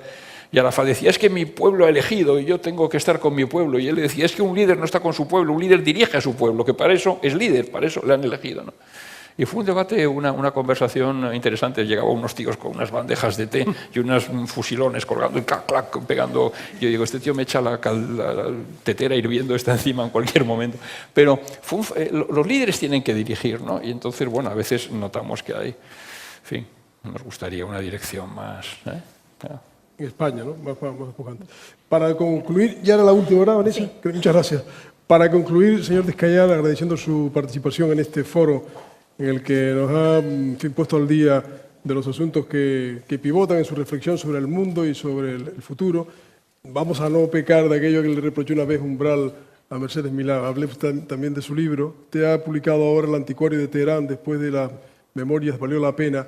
En este libro cuenta un mundo más anecdótico, ¿no? Como esto que citaba ahora de cosas que le pasaron en la vida diplomático. Sí, hombre, yo creo que he tenido la suerte de tener una vida interesante, he tenido la suerte de conocer gente que ha valido la pena, de estar en países, de vivir momentos, de estar cuando llega el primer presidente negro a Estados Unidos, cuando hay un cambio de papa en Roma y hay un cónclave, ¿no? Seguir un cónclave y seguir al Espíritu Santo es fascinante. Estar cuando cambia un rey, cuando, en fin, he sido muchos años director general, 12 años en exteriores. Entonces he vivido, y lo que cuento son porque yo me gustaría, es un libro también de un poco de amor por la profesión. Me gustaría que la gente se quitara esta idea tópica y estúpida que tiene de los diplomáticos en un cóctel, ¿verdad?, diciendo sandeces. Y entonces dices, hombre, vamos a ver, el cóctel es que todos los seres humanos tienen una jornada de trabajo de 8 horas y tú, después a las 8 horas, te tienes que ir a 1 o 2 cócteles y a una cena todos los días, cuando lo que te apetecería es quedarte viendo la televisión en casa leyendo un buen libro, ¿verdad? Y todos los días. Pero claro, los cócteles son necesarios porque ahí es donde conoces gente, donde consigues que el ministro tal te dé su teléfono móvil que utilizas un día para llamarle, como ha pasado a mí a las 3 de la mañana, o cuando es parte de tu trabajo. Y obtienes información y tienes que hacerlo, ¿no? Entonces, y lo que cuento es eso, ¿no? Que te pasan muchas cosas raras, ¿no? Un tío que llega y te pone una oreja encima de una mesa. No, pero es verdad. Entonces, y son cosas a veces... Te hace tolerante también, porque te hace ver que la gente ha vivido en... Todo el mundo busca lo mismo, ¿no? Que es, en definitiva, pues llegar a fin de mes... poder comer, poder educar a los hijos, y lo busca por distintas maneras en el mundo, ¿no? Y te hace, yo creo que muy respetuoso con los demás, te hace muy tolerante, te hace muy... Y creo que esas cosas que he visto, aquel padre pobre que viene un día en un campo de refugiados, campos de refugiados son espantosos y están varios, pero y me da con una niña de 10 años o así, 11 años tenía, una mezcla que está en Mauritania, fue en el norte de Mauritania, en el oasis de Adrar, me dice, llévatela, señor, porque así comerá. Que un tío que te regala a su hija porque así comerá, ¿no? Que es que ves cosas tremendas al mismo tiempo, ¿no? Y yo pensé que contar estas cosas, pues que podía tener interés, y la verdad es que está teniéndolo, porque llevo 15 días y voy por la segunda edición, o sea que estoy muy contento. O sea que cómprenlo, por favor, porque es muy bueno. El libro se titula El Anticuario de Teherán, además parte de una anécdota de El Anticuario de Teherán, porque ahí empieza el libro, ¿no? Sí, es una historia bonita, no voy a decir, pero voy a contar esta historia, porque El Anticuario de Teherán, yo tuve que ir una temporada mucho a Irán, porque teníamos un español condenado a muerte allá, un gallego, y logramos sacarlo. Y al final la negociación se complicó mucho y Ordóñez me dijo, vete allí y ocúpate tú de esto y tal. Y yo llevaba la parte política, no la parte consular. Pero bueno, y allí tuve que ir a ver a los guardianes de la revolución, a los pasdaranes, a los ayatolas, a los ministros, a los no ministros, a los jueces, en fin, fue aquello. Y tenía que ir mucho, muy continuamente, a las cárceles. Y entonces, cuando iba y tenía un rato libre, me iba a una calle que se llama Manucheri, que está en Teherán. Manucheri es como... la vía de Coronari en Roma, no sé si le conocen Roma, o la Sao Bento en Lisboa, ¿no? Son ciudades que son calles dedicadas a anticuarios, uno y otro y otro y otro. Y ahí me divertí ir allá, y además era el único extranjero, y cuando llegaba por allá veías a todos los tenderos mirándote, ¿verdad? Diciendo a ver si pillo yo a este, porque es el único, no había extranjero ninguno por allí en aquella época, aquellos años, en la época de la Revolución realmente fuerte. Y allí pues iba y vi unas puertas que me gustaron mucho, que venían de un palacio de Isfahán, eran del siglo XVIII, pintadas, muy bonitas, ¿sí? Pero eran muy caras, y entonces no tenía dinero, no quería comprarlas. Total, que las veía al viejo, era un viejo judío, y otra vez, y volvía a otro viaje, y otra vez, y al cuarto viaje al final las compré. Y después de mucho té, ¿verdad? Y de mucha negociación, y mucho dátil, y mucho... Bueno, entonces el señor este, que se llama Rafael, era un viejo judío, porque en Irán hay judíos y tienen representación parlamentaria, incluso igual que los había en el Irak, en la Siria de los Assad. Entonces me dice, mire, yo quiero pedir, venga usted, ¿puede venir conmigo a la trastienda? Yo pensé que me iba a enseñar alguna cosa rara que tenía, más que no quería tener al público alguna cosa de valor y tal. La trastienda estaba muy débilmente iluminada, mucho polvo, una alfombra hacia de puerta, una luz tenue, me acuerdo, una mesita baja. Y entonces él dice, siéntese aquí. Y cuando me siento, me coge y le dice, quiero pedirle un favor muy personal. Y yo le dije, pero ¿de qué se trata? Dígame. Y estábamos solos los dos. Y dice, verá, es que se va esto, saca un paquete, así como envuelto en un papel como de periódico, una cosa vieja, y lo enseña, y digo, ¿y esto qué? Dice, no, esto es un collar. Digo, sí, pero yo no me interesa a mí, yo no, ¿por qué me enseña usted esto? Dice, no se lo quiero vender, no. Mire usted, le quiero pedir que se lo lleve. Digo, pero pues no me lo vende. No, verá, yo tengo una hija única, que está en Los Ángeles. Mi hija salió, mi mujer ha fallecido, yo estoy solo en el mundo. Esto pertenecía a su madre, y mi hija se va a casar ahora en Los Ángeles. Dice, y yo quisiera que usted se lo llevara. Digo, pero yo no voy a Los Ángeles. Dice, no, pero usted se lo lleva a España y desde España lo manda por correo. Porque es que yo no puedo mandarlo por correo porque desde aquí no hay... Y tampoco me dan el visado para ir a estar. Y a mí me gustaría que ese día estar de alguna forma con mi hija, que su madre estuviera con ella ese día tan importante de su vida, ¿no? Y... hombre, yo pensaba, digo, por una parte te emociona, dices, ¿cómo puedo decirle que no? Pero por otra parte, esto es Irán y aquí me meten en cualquier lío y por mucho pasaporte diplomático que tenga, me paran en la... Pero bueno, el hombre me cogía de la mano y me decía, por favor, se lo pido, es usted mi única esperanza, mi hija, ese día que yo quiero que su madre esté con él. Bueno, el caso es que lo cogí. Hice el paquete, le dije, bueno, hágalo delante de mí para ver que no metía otra cosa más que aquello. Bueno, metí en un bolsillo, me escribió la dirección, la guardé en otro sitio para que no pareciera que... Y efectivamente, al llegar a Madrid le mandé el paquete aquel.